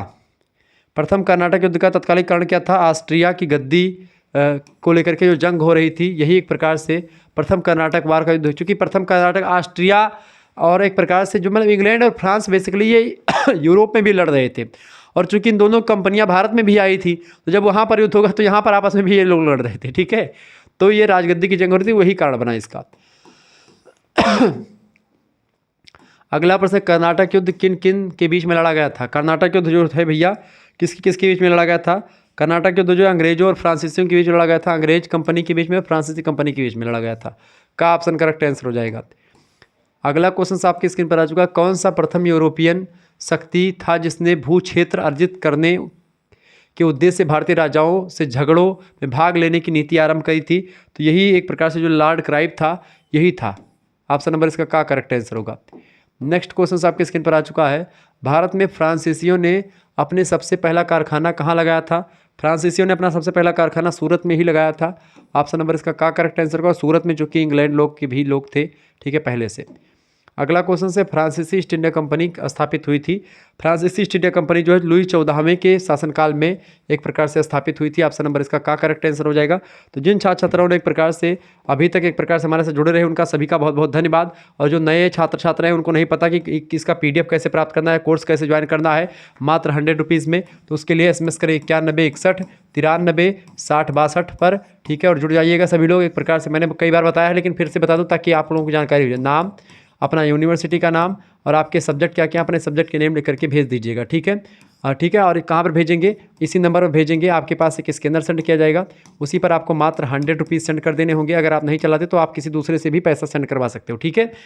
आपको एक प्रकार से यहाँ पर सभी सब्जेक्ट के PDF नोट्स मिलेंगे, ठीक है। जैसे अभी मैंने जो 500 क्वेश्चंस की MCQs की श्रृंखला चलाई है, ये आपके सभी विश्वविद्यालयों के लिए महत्वपूर्ण है। इसकी आपको PDF मिल जाएगी। आपकी परीक्षा मेजर हो, माइनर हो, ऑब्जेक्टिव हो, लिखित हो, मतलब कैसी भी परीक्षा हो, आपका को करिकुलर पेपर हो, सभी के लिए एक प्रकार से, ठीक है। तो 3 मेजर सब्जेक्ट की तैयारी हो जाएगी आपकी, एक माइनर की और एक को करिकुलर में आपका जो मानव मूल्य, पर्यावरण अध्ययन है, human values and environmental study का जो पेपर होता है, ठीक है। तो इसका एक प्रकार से आपका एक प्रकार से जो कई प्रैक्टिस सेट है उसका एक प्रकार से मिल जाएगा। प्रीवियस ईयर क्वेश्चन पेपर की PDF मिल जाएगी, सब कुछ आपको मिल जाएगा। वीडियो लेक्चर्स मिलेंगे, लाइव क्लासेस मिलेंगी, आपको व्हाट्सएप ग्रुप से जोड़ दिया जाएगा। काफ़ी बच्चे जुड़ चुके हैं, आप सभी लोग फटाफट जुड़ जाइएगा। आप देर ना करें, आपको नंबर की बौछार आपकी बार करनी है, और नंबर तब आपको मिलेगा जब आप एक प्रकार से कोर्स में ज्वाइन होकर के और ऑब्जेक्टिव टाइप की परीक्षाओं की तैयारी बेस्ट तरीके से आप PDF नोट्स के साथ करेंगे। PDF में आपको क्या होगा, तमाम क्वेश्चन आपके समक्ष होंगे। अब इन क्वेश्चन का आंसर भी आपको एक प्रकार से नहीं दिया जाएगा, क्यों? क्योंकि आप एक प्रकार से एक बार वीडियो पहले देखेंगे, वीडियो देखेंगे, उसमें आप आंसर वीडियो से मिला करके फिर लिखेंगे, तो आपकी 3-4 ज्ञानेंद्रियां एक साथ काम करेंगी। ये मनोवैज्ञानिक तरीका है परीक्षाओं में प्रश्न को याद करने का। ये सारे क्वेश्चन मतलब एक वीडियो आपको बस 2-3 बार देखना है और इसको एक बार अपने से PDF को एक प्रकार से हल करना है। जैसे इतना कर लेंगे, आपको कहीं से कुछ भटकने की जरूरत नहीं पड़ेगी, सभी सब्जेक्ट की आपकी तैयारी हो जाएगी। तो ये ना सोचे एक प्रकार से कि हमारे पेपर अभी कल परसों है या चौथे रोज है तो हम कोई जो है इसमें नहीं ज्वाइन हो सकते हैं। आप ज्वाइन हो सकते हैं, आपके लिए ही बेसिकली चीज़ें करी गई हैं, तो आप फटाफट से जुड़ जाइएगा। जितने भी लोग हमारे से जुड़े हुए हैं सभी लोग जुड़ जाइएगा। ऐसे तमाम चीज़ें तो SMS करें 91 पर सभी विश्वविद्यालयों के लिए। डॉक्टर भीमराव अम्बेडकर आगरा विश्वविद्यालय, दीनदयाल उपाध्याय गोरखपुर विश्वविद्यालय, कानपुर विश्वविद्यालय, अवध विश्वविद्यालय, वीर बहादुर पूर्वांचल विश्वविद्यालय, ठीक है, महात्मा गांधी काशी विद्यापीठ, सिद्धार्थनगर यूनिवर्सिटी कपिलवस्तु, मेरठ विश्वविद्यालय चौधरी चरण सिंह मेरठ विश्वविद्यालय, ठीक है, CSJMU कानपुर विश्वविद्यालय जो है। इसके अलावा आपका CCSC हो गया। ऐसे कई विश्वविद्यालय आपके हैं। MJPRU हो गया, महाराजा सुहेल देव स्टेट यूनिवर्सिटी हो गई, राजा महेंद्र प्रताप सिंह स्टेट यूनिवर्सिटी हो गई, प्रोफेसर रजू भैया स्टेट यूनिवर्सिटी हो गई। ऐसे और कई विश्वविद्यालय हैं जो एक प्रकार से आप इनसे जुड़ करके अच्छी तैयारी कर सकते हैं, ठीक है। आपके और जो है BU झांसी हो गई, ठीक है। ऐसे कई विश्वविद्यालय आपके हैं जिनका नाम मैं नहीं ले पा रहा हूँ, उनके लिए भी तैयारी होती है, तो आप SMS कर दीजिएगा। आगे देखिएगा, ये एक प्रकार से आपका जो है ऐसे ही क्लासेस होती रहती हैं। अभी कल परसों आपकी जियोग्राफी क्लास हुई थी, कल जियोग्राफी क्लास हुई थी, जिसमें एक प्रकार से मैंने एलिमेंट मतलब कि environment, disaster management and climate change जो 3rd सेमेस्टर में आपके कोर्स में शामिल है। अब इसके अति लघुत्तरीय, लघुत्तरीय, दीर्घोत्तरीय, प्रश्नोत्तरी में चर्चा कर रहा था। जियोग्राफी का भी जल्द ही MCQs वाला ऐसे ही वीडियो लाऊंगा। तो अगर आपको ऐसे ही और सब्जेक्ट पर वीडियो चाहिए जिसमें MCQs की भरमार हो, वैसे MCQs के और भी मॉडल पर मैंने दिए हुए हैं, तो आप प्लेलिस्ट में वीडियोस देखिएगा। आप जुड़ जाएंगे तो मैं प्लेलिस्ट सभी की सेंड कर दूंगा। सारी चीज़ें आपको मिल जाएंगी व्यवस्थित तरीके से एक जगह पर मात्र 100 रुपये में, ठीक है।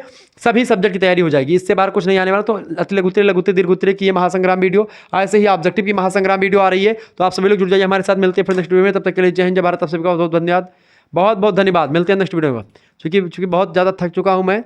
मिलेंगे फिर हम नेक्स्ट वीडियो में, ठीक है।